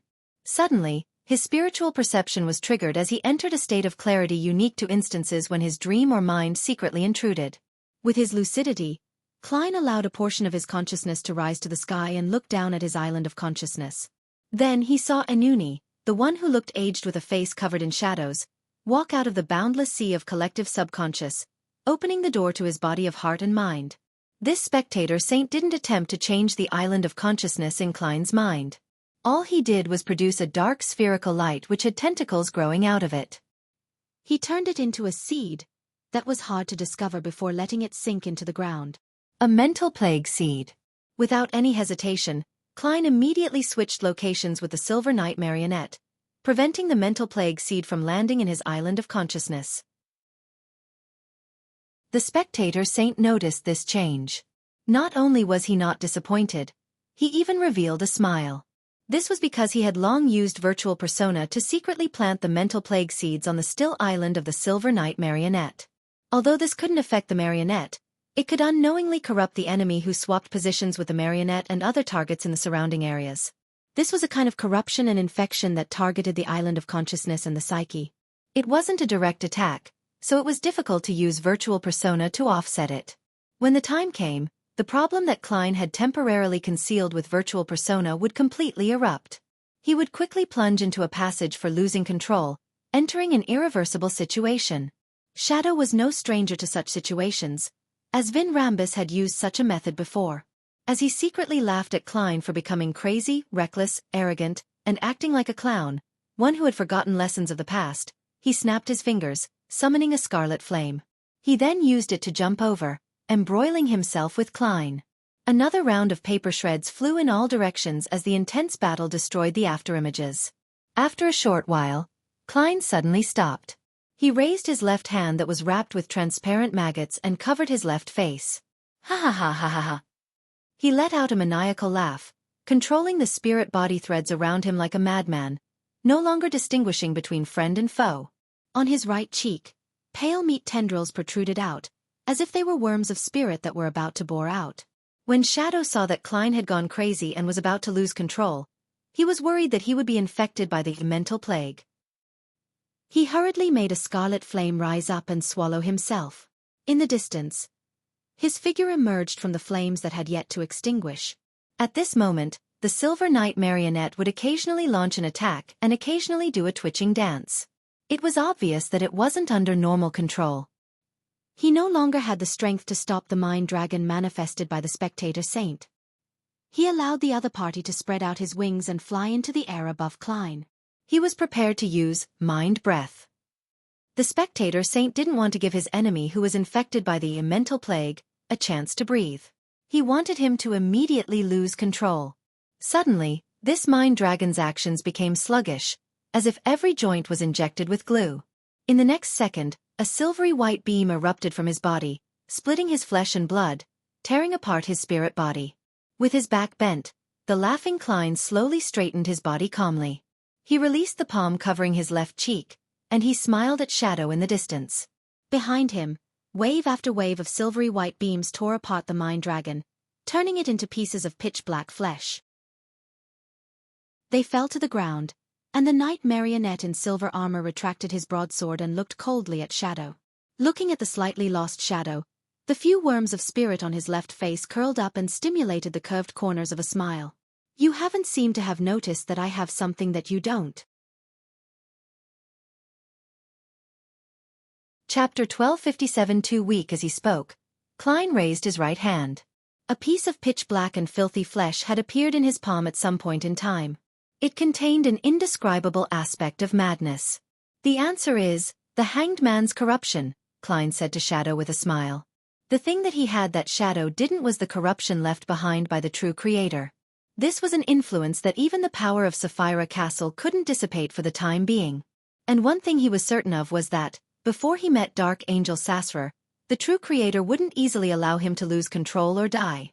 Therefore, he deliberately allowed corrupted parts of his body to be infected by mental plague, pretending that he had lost control. Then, he pretended to be controlling spirit body threads in an aimless manner so as to cover up the fact that the target was actually the spectator saint. When the opponent launched a further attack, he successfully entered a sluggish state, creating an opportunity for the Silver Knight marionette. As he expected, the corrupted parts of him wrapped around the seeds of the mental plague, preventing the negative effects from erupting. During this process, Shadow had distanced herself from Klein because of his concern about the effects of mental plague. This made him fail to notice the abnormality of the spectator saint's spirit body threads. How could Klein not know how careful and cautious he was? Of course, Klein couldn't predict the kind of changes the corruption would bring when he met Dark Angel Sasrar. Would the mental plague that had been suppressed leak out and cause certain effects? All he could do was resolve the problems at hand. Upon hearing his words, the pure Shadow suddenly burst into a scarlet flame that instantly engulfed him. At the edge of the unshadowed domain, near the place where the giant king resided, a wisp of fire rapidly rose up as Shadow appeared. He didn't hesitate to escape. He ran towards the palace which acted as the resting chamber for the slumbering Dark Angel, completely ignoring Anuni and the Sun Saint. When Klein, who was using his virtual persona, saw this scene, he was stunned.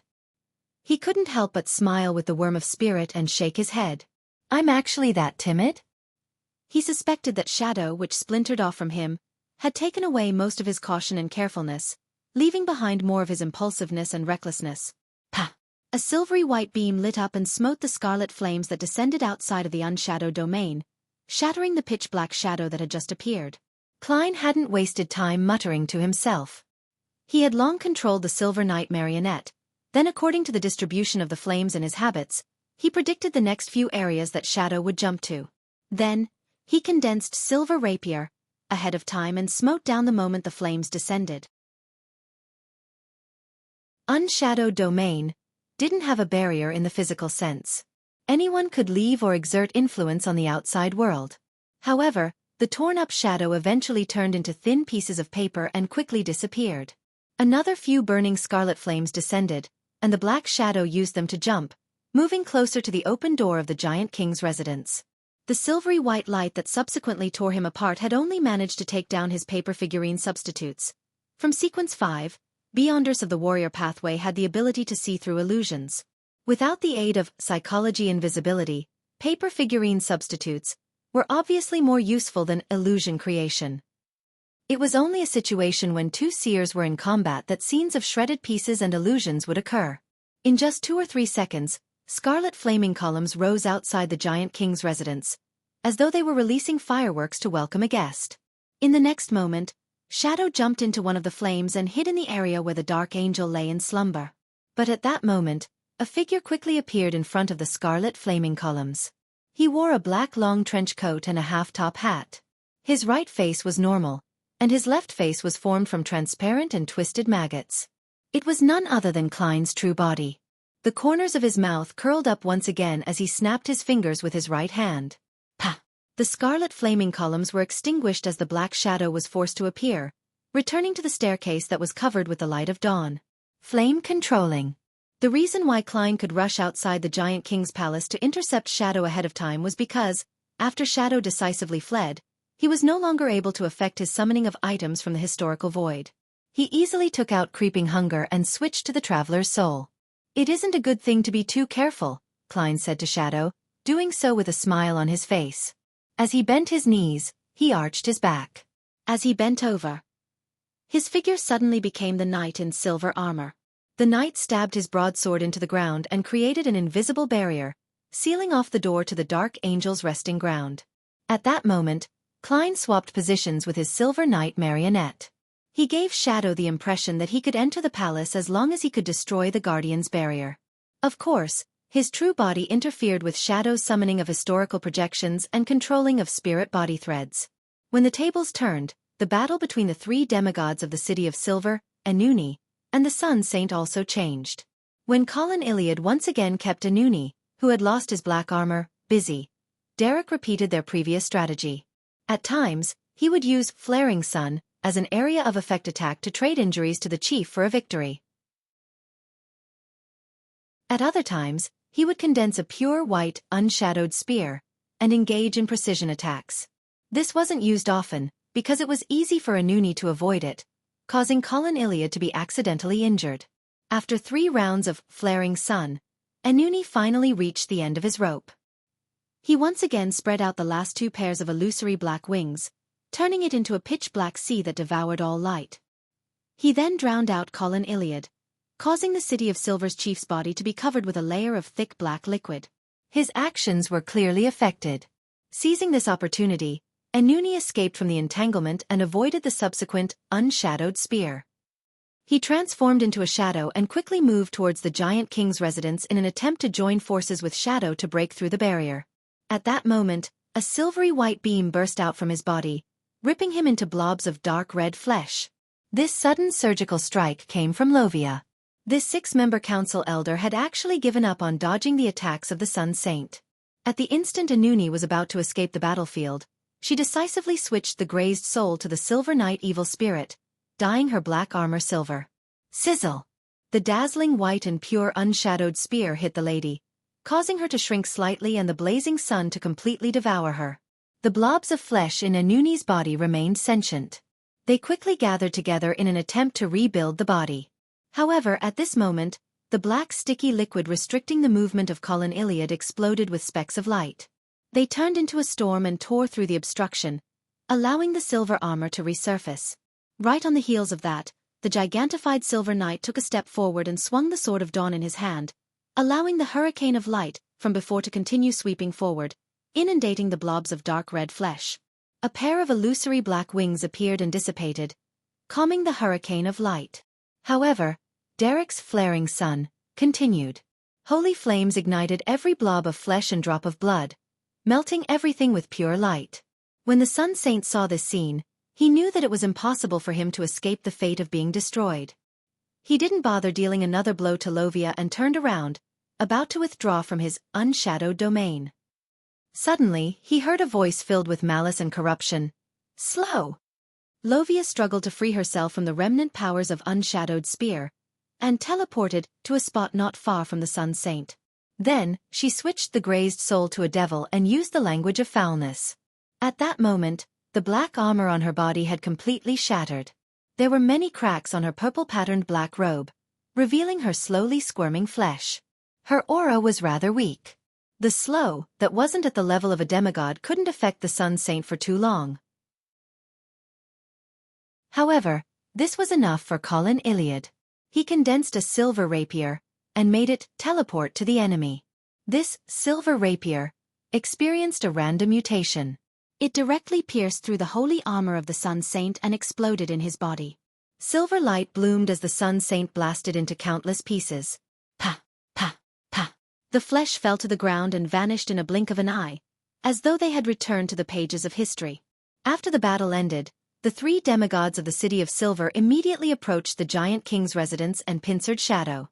Shadow leaped and attempted to hide in the fog of history. However, just as he saw the grayish-white fog, he was pressed down by a hand wrapped by transparent maggots. Neither him nor Klein dashed to the time before the first epoch, because they knew that the other party would definitely stop them or wait there. With nowhere to hide, Shadow immediately fell into the encirclement of the 3 City of Silver demigods. His various powers were also offset by Klein. Even Flaming Jump was affected by flame controlling, making it difficult for him to escape his predicament. More than 10 seconds passed. After the paper figurines were torn apart, Shadow finally expended all his substitutes. He was then stabbed in the abdomen by Derek's unshadowed spear. A round of blinding white light and a miniature sun exploded. The pitch-black shadow quickly faded and completely melted. Klein felt a stabbing pain in his head, and his mind, which was on the verge of losing control, suddenly relaxed. He instinctively looked to his feet and saw that under the illumination of the light of dawn, a faint black shadow extended out from them. Too weak. Klein bent his back slightly and couldn't help but mock himself. After all, without the powers of a scholar of yore, without a marionette, and without the ability to control spirit body threads, a seer was relatively weak against other demigods of the same sequence. His spirit had been restored to its original state, but he had yet to remove the virtual persona.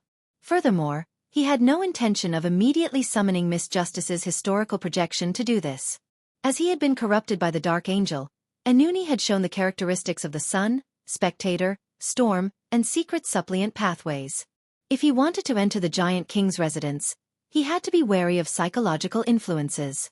Virtual persona was a very good defensive measure. At that moment, the transparent maggots on the left side of Klein's body quickly settled down, returning to his flesh and skin. However, due to the crazy effects of his virtual persona, there was still a translucent layer on the surface, allowing people to see the worms of spirit hidden underneath.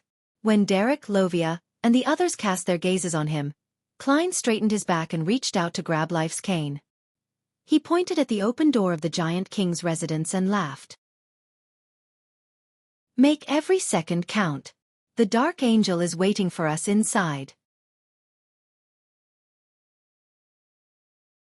Chapter 1258 Tremendous changes. Although Klein was urging them on the surface, he actually threw Life's cane to the bottom of the magnificent staircase and threw it at Lovia, allowing her to treat herself and Colin Iliad's injuries.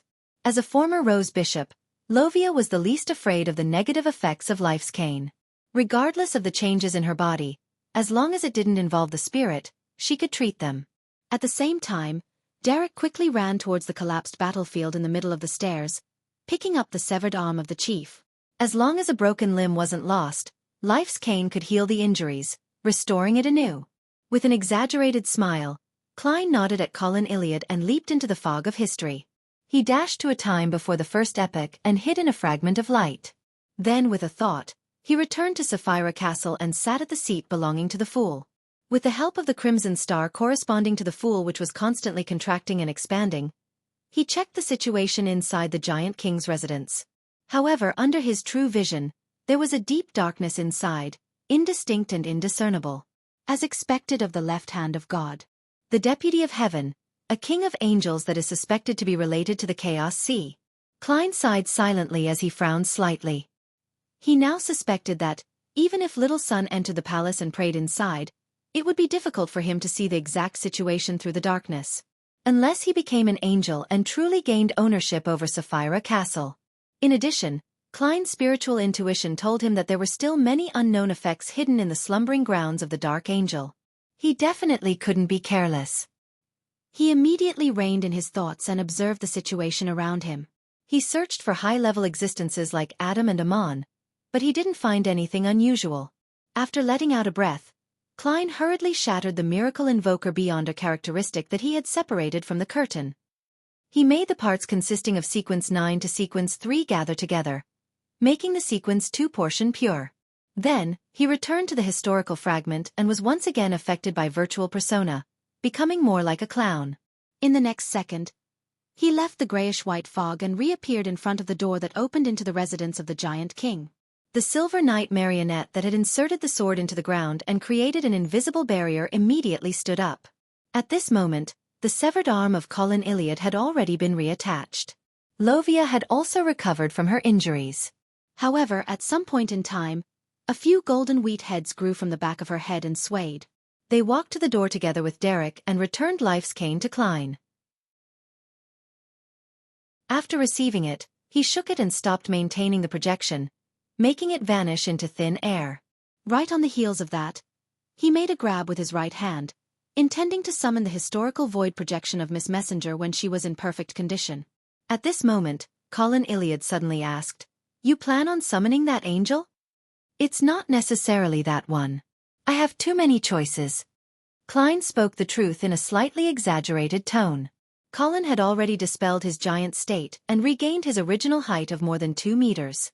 After all, maintaining an incomplete mythical creature form was still a huge burden to him. At that moment, he was wearing a silver armor he conjured.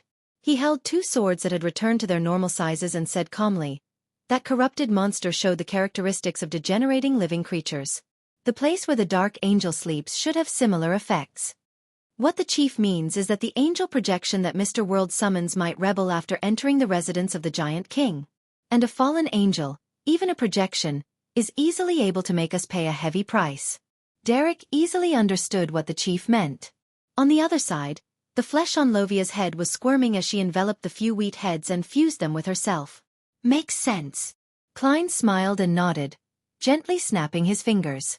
Then, he dragged out an ordinary raven from the fog of history, allowing it to fly past the open door and enter the dark interior. When the raven's figure was swallowed by the dark environment, Klein's eyebrows moved slightly.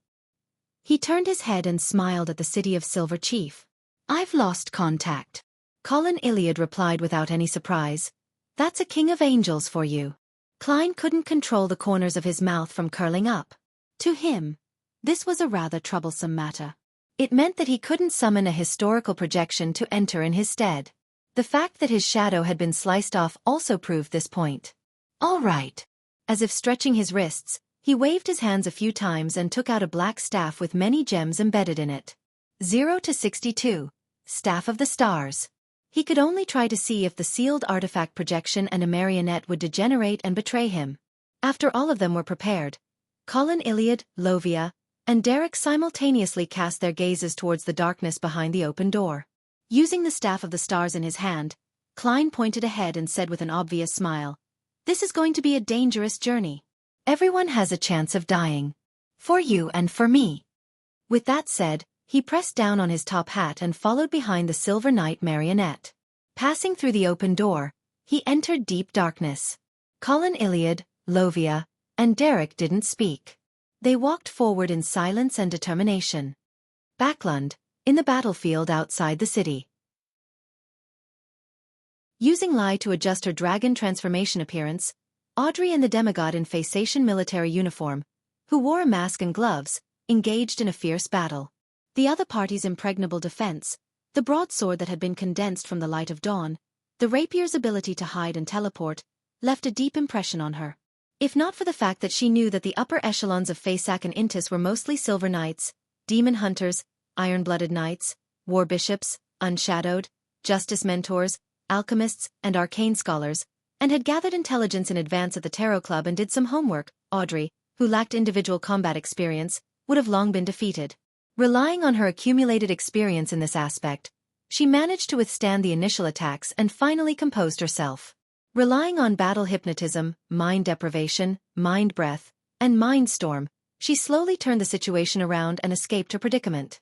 Of course, the most important thing was that the godhood brought about by dragon transformation had interfered with the Silver Knight's mind and thoughts. Furthermore, it allowed Audrey to possess a body that could withstand damage, as well as providing a power that could withstand attacks. Otherwise, she would have sustained injuries from barely being able to hold on. And as a Sequence 3 Saint of the Warrior pathway, this Faceation general had a strong will and uniqueness that was unaffected by illusions. He was able to effectively resist the effects of the mind and reduce the negative effects he received. Therefore, he still held the upper hand and used light concealment and silver rapier to suppress Audrey in an attempt to create an opportunity to defeat the enemy. Audrey was very calm about this. This was because, while fighting, she had already created a virtual persona. She had diverted her attention to the surrounding environment and had scattered many mental plague seeds. It wouldn't be long before the Faceac general was silently infected. At this moment, red flaming spears shot over from the Allied forces' base, blotting out the sky with their denseness. The Silver Knight didn't dodge. Instead, he took a step forward and swung his Sword of Dawn, keeping Audrey fixed to the ground. Whoosh, whoosh, whoosh. The burning spears pummeled down one after another, blanketing the two demigods. Audrey's face could not help but distort. Charred marks covered her grayish-white scales of her dragon transformation body. As for the Silver Knight's armor, it was still glowing with silver light. It didn't suffer much of an impact.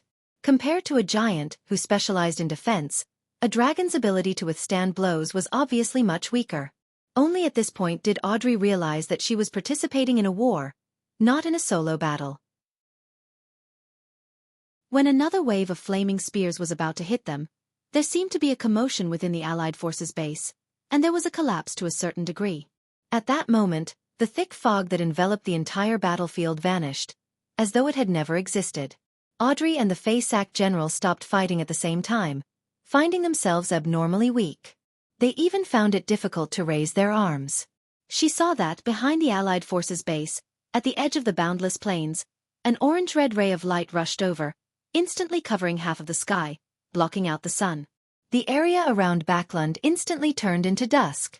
The thick darkness appeared on another side of the sky, and very quickly collided with the orange sunset.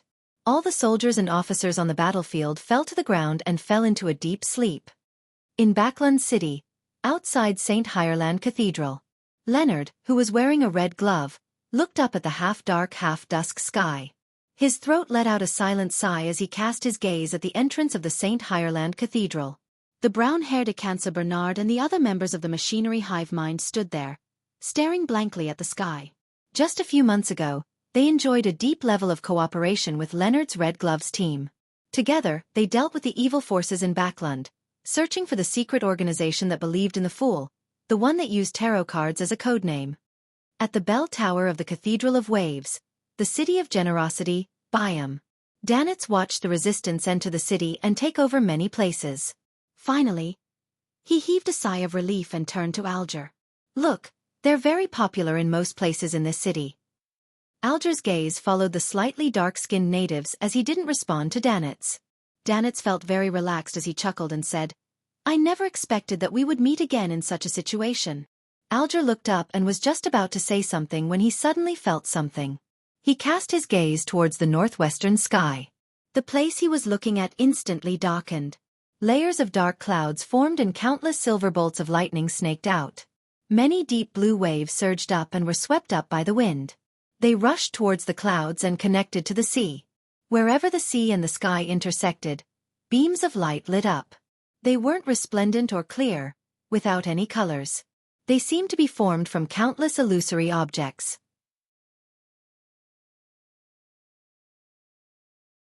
Chapter 1259 Slumbering Grounds in a battlefield near the capital, Lemberg. The balls of compressed scarlet fireballs flew past the corpses, weapons, blood and smoke, under the guidance of a flaming spear. They landed in the areas that were built with simple construction work, creating a series of explosions. As he watched the smoke rise and the flames spread, Anderson flung the dust in his hands and turned to the deputy beside him with a smile. I wonder how much longer this will last. Any last words? I can help you write a will. As he had wished, he saw the angry looks of the militia around him. Their thoughts were uniform. However, the militia didn't attack. The glint in their eyes slowly settled as they cast their gaze in another direction. You actually didn't respond to my provocation. Anderson pricked up his brows. This means that you're planning something. Without waiting for the deputy and the militia to respond, the hunter smiled and continued, Y'all are planning on surrendering, right? Are you trying to protect your family and friends? Seeing gazes sweep over, Anderson scared and shook his head. You haven't become Beyonders for long.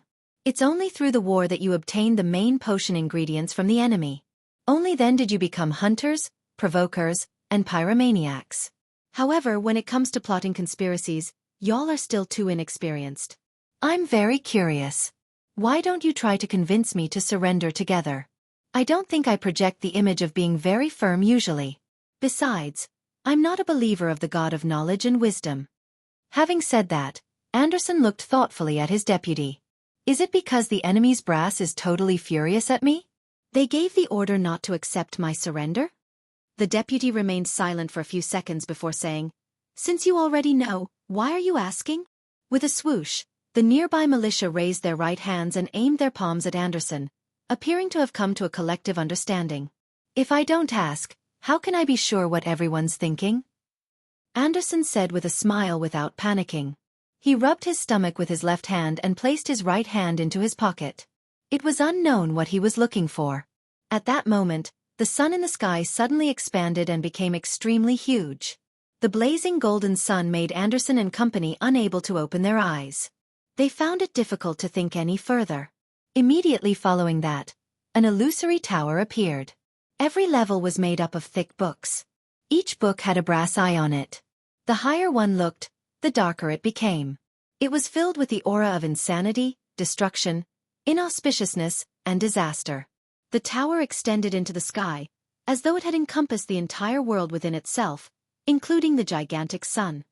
Backland, within the Odora family's luxurious villa. All the sanguine in the city had gathered here to prepare for the impending outcome of the war. Emlyn White, who had become an earl, had his hands in his pockets. He stood by the window, bathed in the mixed light of dusk and night as he watched members of his fellow race discuss the current affairs uneasily. Suddenly, his spiritual perception was triggered as he cast his gaze out the window. In the garden, a bunch of withered grass was dyed green once again. They rapidly grew and soon, they reached the height of a person. In other places in the city, some of the street-side trees that had not been affected by the previous bombardment were wildly absorbing nutrients from unknown sources.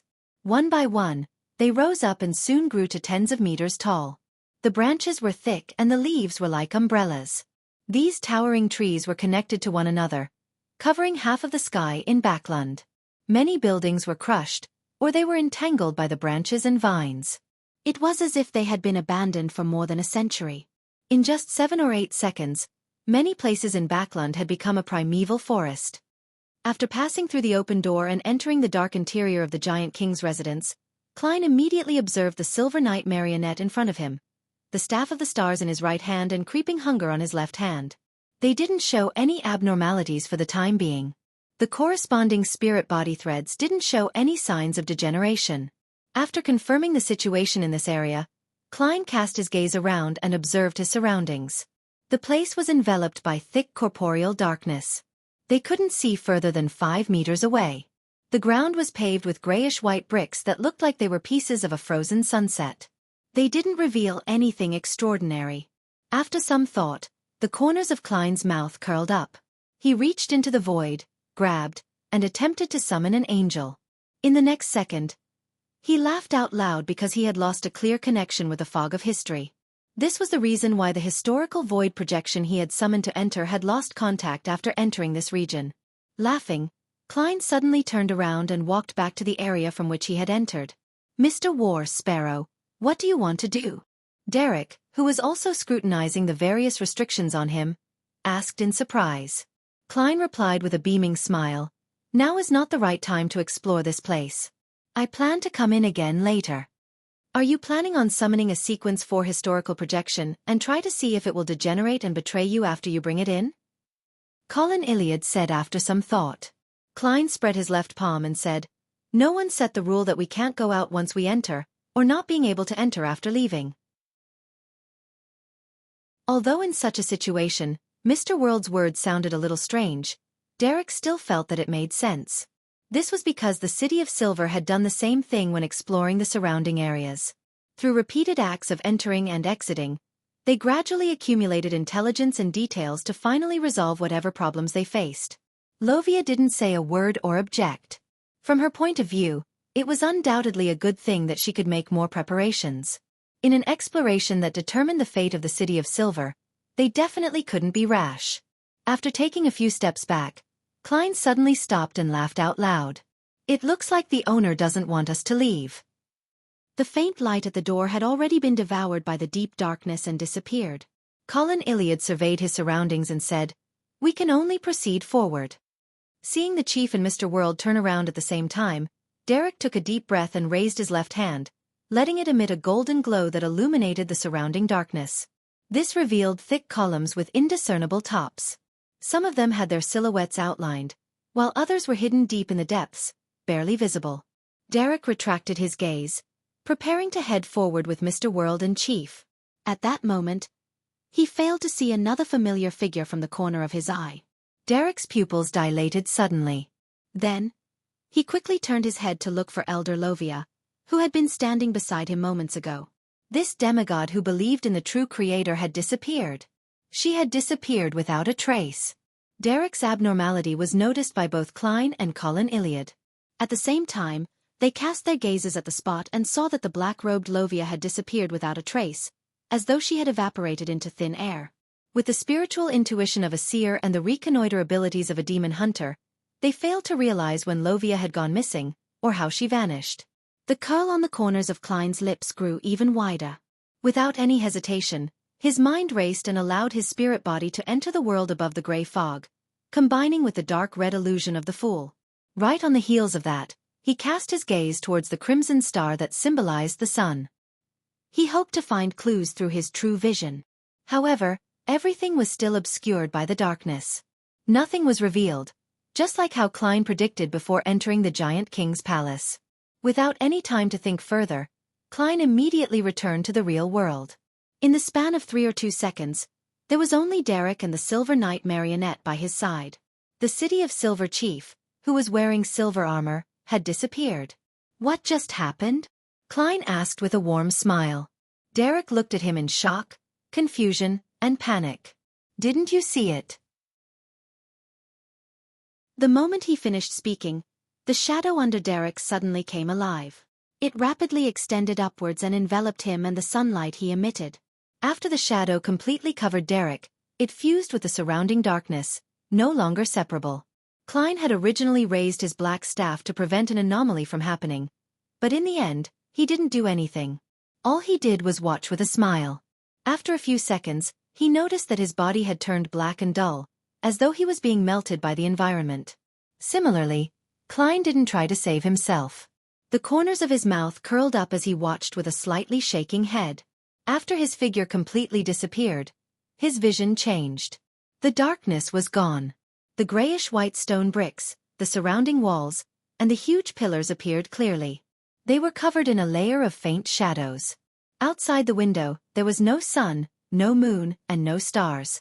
However, a faint light shone through the window, making the entire palace appear sinister, dark, and cold. In the deepest part of the palace stood a very faint shadow, resembling curtains. Lovia, Colin Iliad, and Derek stood at a distance not far away from him. They carefully observed their surroundings as though they had come to another world. Unfortunately, my marionette can't enter. Klein waved the staff of the stars in his hand and smiled at Derek and company. His indifferent attitude and the chief's calm and composed manner made Derek quickly calm down. He no longer allowed his fear and panic to grip him. Colin Iliad nodded slightly. Just as he was about to share his speculations, he suddenly felt something and turned to look at the deepest part of the palace. Klein, Derek, and Lovia did similar actions. In the deepest depths of the palace, that faint shadow dissipated, revealing a flight of steps meant for giants and an iron-black throne at the top of it. Sitting on a throne was a man with black, slightly curly hair that reached his shoulders. His eyes were covered in shadows, and his actual appearance was extremely blurry, preventing others from seeing him clearly. Layers and layers of black wings fell down from behind him, covering most of his body. The robe was black with silver threads embroidering it. They formed complicated patterns and had gorgeous accessories hanging on it. At that moment, the man had his left elbow on the armrest, holding up one side of his face with his palm as though he was in a deep sleep. Chapter 1260 Omniscience. Without needing anyone to make the introductions, the 4 demigods present clearly understood a reality. The giant-like man who was sleeping on the iron-black throne was the left hand of God, the deputy of heaven, Dark Angel Sasrar. Amongst them, Lovia could clearly sense the oppression coming from this absolute high-level existence. It was like the response when praying to the true Creator. It was an aura that could cause her thoughts to scramble, her soul to degenerate, and her body to tremble. Suddenly, she heard a burst of laughter. She turned her head to the side in a daze. Klein bent his back slightly and laughed. He is still sleeping. Should we directly wake him, or wait for him to wake up? If we choose to wake him, how should we greet him? Hey, Your Highness Dark Angel? Rose Redemption Leader? These 2 questions sounded ridiculous and arrogant, but they had managed to shake off the influence of the environment and made Colin Iliad fall into deep thought. Just now, they had instinctively considered the first question. It was rather important, and it concerned their subsequent actions. Colin Iliad thought for a moment before saying, "Let's not wake him up for the time being. Try approaching him, and search for clues and information. That's my thoughts as well. With his left hand, Klein casually snapped his fingers and walked towards the black throne.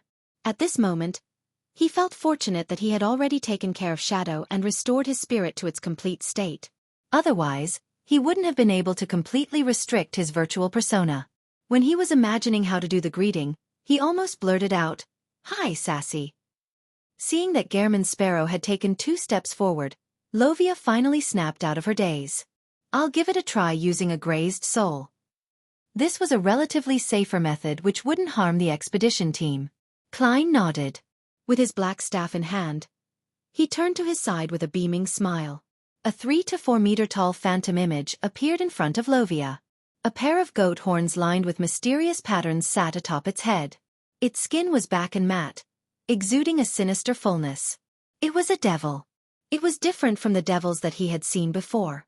Its body was covered with signs of decay, with yellow-green pus hanging off it, as though it was mixed with the power of degeneration.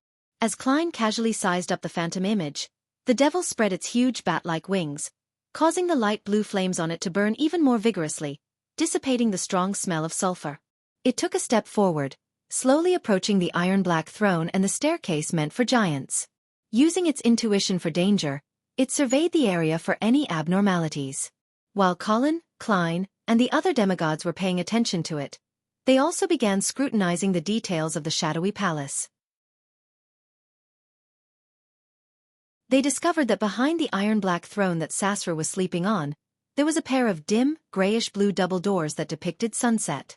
This might be the door that leads to the outside world. This thought flashed across the minds of the 3 City of Silver demigods, Colin, Iliad, Derek, and Lovia. At this moment, the devil who had traveled midway suddenly paused. It was enveloped by a cluster of silver lightning and quickly faded away after being blasted to pieces amid crackling sounds. A pillar of light with swirling holy flames smote out of thin air, completely purifying the soul that belonged to the devil. Lovia didn't feel any pain from losing her grazed target. She only frowned slightly and couldn't think of a better way to probe the way. Klein looked around and said with an exaggerated smile, "As expected, I'm the man for the job." As he spoke, he slowly walked forward. As he took out a box of matches from his pocket, he lit them one by one and casually threw them around. "I've always been a little timid." After throwing half a box of matches, Klein turned around and explained with a smile. And even Derek Berg wasn't convinced by this sentence. Following that, under the illumination of the scarlet flames, Klein continued walking towards the iron-black throne that might have belonged to an ancient god. When he arrived at the spot where the devil's soul was destroyed, his left palm suddenly tightened. Klein lowered his head and saw that creeping hunger had returned to its human-skinned form. An exaggerated crack opened in his palm. Inside were 2 rows of illusory white teeth. This sealed artifact was attempting to gnaw at Klein's flesh in a bid to consume both his body and spirit. Creeping hunger had degenerated. Tisk. Klein let out an obvious sigh as he glanced at the staff of the stars in his right hand. He confirmed that the Grade 0 sealed artifact, which didn't have any living characteristics, had yet to show any abnormalities.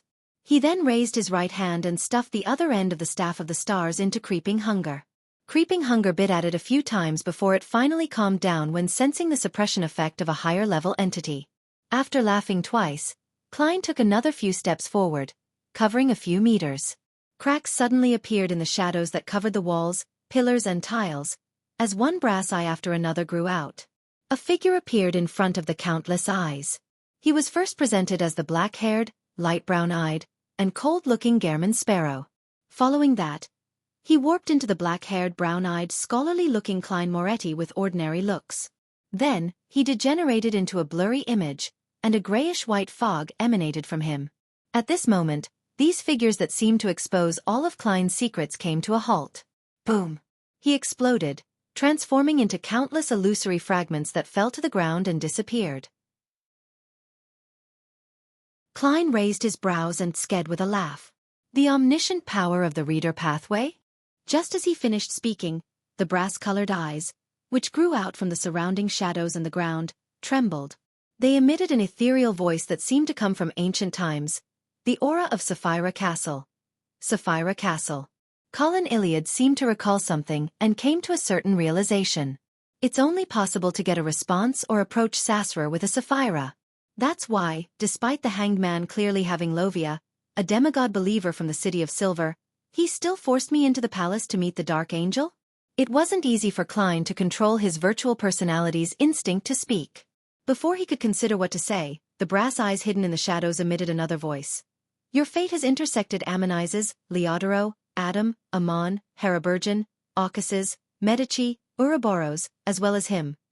With regards to the true names that the brass eyes had mentioned, Colin Iliad, Derek, and Lovia were no strangers to the names. They knew that the first was the Evernight goddess, followed by 7 of the 8 kings of angels.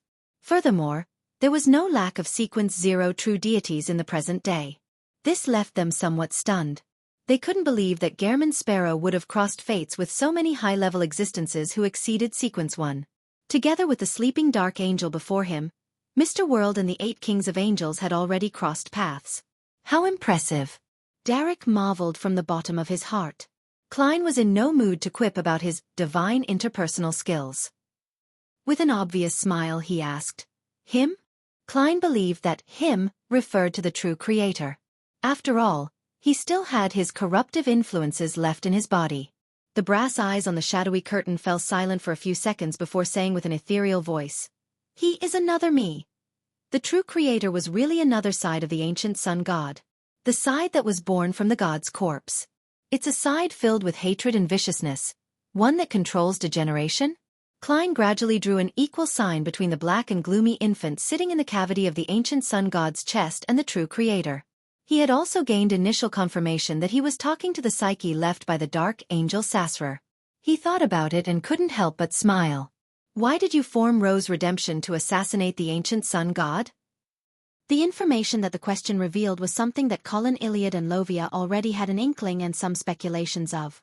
However, after hearing Gehrman Sparrow say it with their own ears, they still felt pangs of depression and confusion. The curtain that covered the walls, stone pillars, and floor tiles trembled, but the sleeping dark angel remained motionless. Those brass eyes stared at him and said, "Sun God is just my original honorific name. You should now address me as the Lord who created everything, the omnipotent and omniscient God, or God Almighty. I can tell that you've been leaning in that direction all this time." Finally, Klein laughed out loud. Then, he felt a lingering fear. This was because he was mocking heaven's deputy, the left hand of God, a king among kings of angels, as well as his true form. To not anger the other party, he quickly repeated the question. "So, why did you betray yourself and form Rose Redemption with the Evernight goddess to assassinate yourself?" The brass eyes fell into silence once again. The curtain-like shadows that blanketed various areas swayed gently without stopping. After a few seconds, the ethereal voice slowly said, "The primordial one had awoken in my body." Upon hearing this answer, Klein's pupils dilated. For some reason, he felt his hair stand on end as his back turned cold. It was very close to his guess, but it was even more terrifying. At this moment, the shadows around him thickened. It became more and more sinister and gloomy, as if it was giving birth to some terrifying, unknown, redoubtable danger. Although Colin Iliad, Derek, and Lovia didn't understand the meaning of Dark Angel Sasra's words too well, they were still affected by the sinister and harrowing words. It left them shuddering in fear as they trembled. "The primordial one had awoken in my body." These words echoed in the air for a long time. Chapter 1261. No one is an exception after a while, Klein asked. "The primordial one is the one who created this world, transforming his body into everything?" To be frank, Klein subconsciously wanted to ask if the entity referred to the primordial demoness. However, with a thought, he eliminated this answer. Firstly, because the primordial demoness didn't have the necessary level to strike fear into the ancient sun god, the City of Silver's creator. Even the Evernight goddess couldn't do so. Secondly, after the Dark Angel entered his slumber, this evil goddess was born only in the 4th epoch, which had been influenced by the second blasphemy slate. Sasrar likely didn't know of her. And even if he knew her, using his omniscient capabilities, he wouldn't specially mention a sequence 0 who hadn't been involved in the 3rd epoch. Behind the thick and sinister shadows, the brass eyes flashed in unison. "The universe! What do you mean?" Upon hearing that ethereal voice, Klein was a little perplexed. He felt that Dark Angel Sasra hadn't answered his question. But very quickly, he roughly understood what the other party meant. The primordial chaos created not this world, but the entire universe. So, Primordial One refers to the original creator. The oldest one? Klein turned his body to the side and swept a glance at the three demigods of the City of Silver, Colin Iliad, Derek and Lovia. He realized that they had looks of puzzlement and confusion on their faces. They were frowning and contemplating over the meaning behind the conversation. In the history of the City of Silver, the creator who was the ancient sun god was equivalent to the original creator, the oldest one. He was a supreme existence who had awoken after eons of slumber upon creating the world. He then stripped the authorities of the ancient gods and retrieved them. Of course, in a sense, this wasn't wrong. It was just that the original creator's method of awakening was different from what the City of Silver residents had imagined. The universe. Klein thought for a moment and asked, "The Primordial One awakened in your body because of you gaining control of Chaos C? Then, what would happen to him in the future considering how he had gained initial control of Sapphira Castle?" Those brass eyes stared at him for a few seconds before saying, "That isn't the only reason. The higher the sequence, the closer one is to the Primordial One. Therefore, every pathway's king of angels in sequence 0 might have the original creator, the oldest one, awaken in them?" When Klein heard that, he tensed up and his heart sank. He then thought of another matter. The higher the sequence, the easier it was to be corrupted by the things underground. Combined with the fact that Chaos C was underground, could it be possible that the higher the sequence, the easier it would be to be influenced by Chaos C, resulting in the original creator awakening in one's body? The thing that the Dragon of Imagination Ankwelt sealed in the City of Miracles in Grozel's travels wasn't the underground corruption, but the awakening of the original creator? Of course, this is the most powerful and terrifying form of corruption. And the source of all this is where most or perhaps all Beyonder characteristics originated from, the original creator. They are all part of his body? Klein thought of various possibilities and came up with all kinds of speculations. In the end, he remembered the warning Captain Dunn Smith made before he embarked on this Beyonder path. "We are guardians, but also a bunch of miserable wretches that are constantly fighting against threats and madness." At that moment, Klein gained a deep understanding of the phrase from another angle. Phew. He secretly exhaled and sighed inwardly. The Beyonder characteristic is both a gift and a curse. He gathered his thoughts and smiled. Will one be corrupted from just learning about these matters? No. The brass eyes looked at Colin Iliad and the others and said, "It just means that the chances of the Primordial One awakening in your body is higher." When he heard that, he was shocked. On the other hand, he was glad that the City of Silver's chief and little son didn't know much about such matters and hadn't made any connections. After all, the phrase "higher the sequence, the closer one is to the Primordial One" didn't bring about any corruption. On the other hand, he felt a deep sense of pity for himself. This was because he knew too much about mysticism. Now with all of that chained together, he had no idea what kind of negative changes might happen to him once he left the Giant King's court, an ancient god's kingdom. Furthermore, this didn't look like something that could be resolved by sealing his memories. After all, the Beyonder characteristic had already fused with his body and spirit. Consider the method employed by the Dragon of Imagination? Actually, I don't need to worry too much. Amon and his brother definitely know about this, and nothing has happened to them, yet. As long as I don't approach Chaos C, as a Sequence 3, I don't need to worry about such problems. It would be the same even if I were to advance to Sequence 2. After some thought, Klein gave up the intention to delve deeper into the matter. He curled the corners of his lips and diverted the topic to the mystery of the ancient sun gods perishing. Therefore, under your tacit agreement, you worked with the Evernight goddess and established Rose Redemption, preparing to assassinate yourself. By reviving and escaping the Primordial One, you will truly gain control of Chaos C and the corresponding 5 Beyonder pathways. On the dark, eerie, shadowy curtains, there seemed to be some human emotions in those brass eyes. That's right. Not long after I walked out of Chaos C, I realized this problem. I deliberately split a portion of my persona, fusing the authorities of degeneration with the Hanged Man pathway's Beyonder characteristic, creating another me. Its purpose was to control Chaos C and to isolate it from my true body to prevent any contamination and corruption. But in the end, the Primordial One still awoke in my body. The Dark Angel is essentially the ancient sun god's firewall? The Hanged Man pathway refers to the secret suppliant pathway? Back then, the Dark Angel must have been really powerful. He actually had partial control of Chaos C, as expected of a king of angels. As Klein sighed, he recalled that the ancient sun god had failed to prevent the original creator, the oldest one, from awakening in his body despite working so hard. He also felt a sense of horror, not daring to imagine what his future held. That's why I convened Leodoro, Aucuses, Heribergen, Medici, and Ouroboros, inviting the various deities and kings of angels with Ammonises to establish the Rose redemption. The voice left behind by Dark Angel Sasra echoed hoarsely. It's no wonder it's called redemption. It's no wonder kings of angels like Medici and Ouroboros, who are completely loyal to the ancient sun god, would participate as well. Klein couldn't help but smile. Why didn't you invite Amon and his brother? In theory, they should be on the Dark Angel's side. Their births were a result of my hard work to resist the primordial one. I was worried that inviting them would bring about an accident. The brass-colored eyes then cast their gaze back onto Klein. These secrets left the three demigods of the City of Silver in a daze. Even the chief of the six-member council, who had read quite a number of ancient documents, had emotional upheavals despite all his knowledge and rich experience. So that's the case. I knew that the ancient sun god wouldn't have children for no reason. It wasn't easy for Klein to control his virtual persona from voicing the thought out loud. Before he could ask another question, the spirit left behind by Dark Angel Sasra seemed to sink into his memories as he continued. After I was finished preparing everything, I entered this place and sealed off the palace. I returned to my body through my slumber and strengthened my consciousness. It formed a balance with the primordial one, creating an opportunity for Ammonises and the others. Ultimately, they successfully killed me.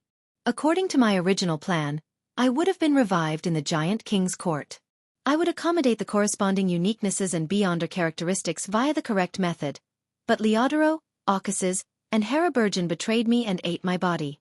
I could only rush to fuse with my extreme emotions before dying, in which I was reborn within the corpse. I then took away the beyonder characteristics of the Hanged Man pathway and the authority of degeneration. It's similar to what I imagined. The Lord of Storms, Eternal Blazing Sun, and the God of Knowledge and Wisdom eventually committed a betrayal. It's no wonder that Mam Hermit's fairy tale magic was effective. With a sudden realization, Klein felt that most of the fog in the history of the Third Epoch had been cleared. Of course, this was just his belief, nothing real. This was because he had no way of making contact with the fog of history. After sighing, he suddenly thought of a question. Since Dark Angel Sasra has returned to the ancient sun god and has evolved into the true creator with his original body, then who's the one sleeping on the iron-black throne now? Why did the true creator force me to enter the giant king's residence to meet Sasra? As his thoughts raced, he cast his gaze back to the iron-black throne, carefully inspecting Dark Angel Sasra's condition. The layers of illusory black wings that covered more than half of Sasra's body gently rose and fell, revealing a layer of grayish-white. It was located on the black throne, hidden to the right of the Dark Angel, giving off an extremely ancient feeling. Klein's eyes focused his eyes as he stared at it intently. He quickly confirmed that the grayish-white came from a strange stone. Its surface was mottled with the ravages of time, and it was engraved with words that he had never learned before but could understand at a glance. These words seemed to be the source of all languages, including but not limited to Jotun, Hermes, Ancient Faesac and the southern continent's Deutonese. Sequence 3 Demon of Arcana. Sequence 2 Master. Sequence 1 Light of Darkness. Sequence 0 Paragon. A small amount of information flashed in Klein's mind as he suddenly had a realization. Blasphemy Slate. The first Blasphemy Slate. The first Blasphemy Slate that was born in Chaos C. And this was very likely a key item that the Dark Angel used to control parts of Chaos C. Just as this thought surfaced in his mind, Klein suddenly felt the surroundings become unusually quiet. The brass eyes that were hidden on the surface of the shadowy curtains seemed to disappear. Klein's gaze subconsciously shifted upwards to meet a pair of eyes hidden in the shadows. The Dark Angel Sasra, who was sleeping on the black throne, opened his eyes. With a boom, Elder Lovia's body collapsed, turning into a huge shadow. Behind the shadow, there was a pair of blank but painful eyes. You're tuning in to the Xiaofan's Wuxia Tales YouTube channel. Don't forget to subscribe and join us on this journey to catch the most captivating stories.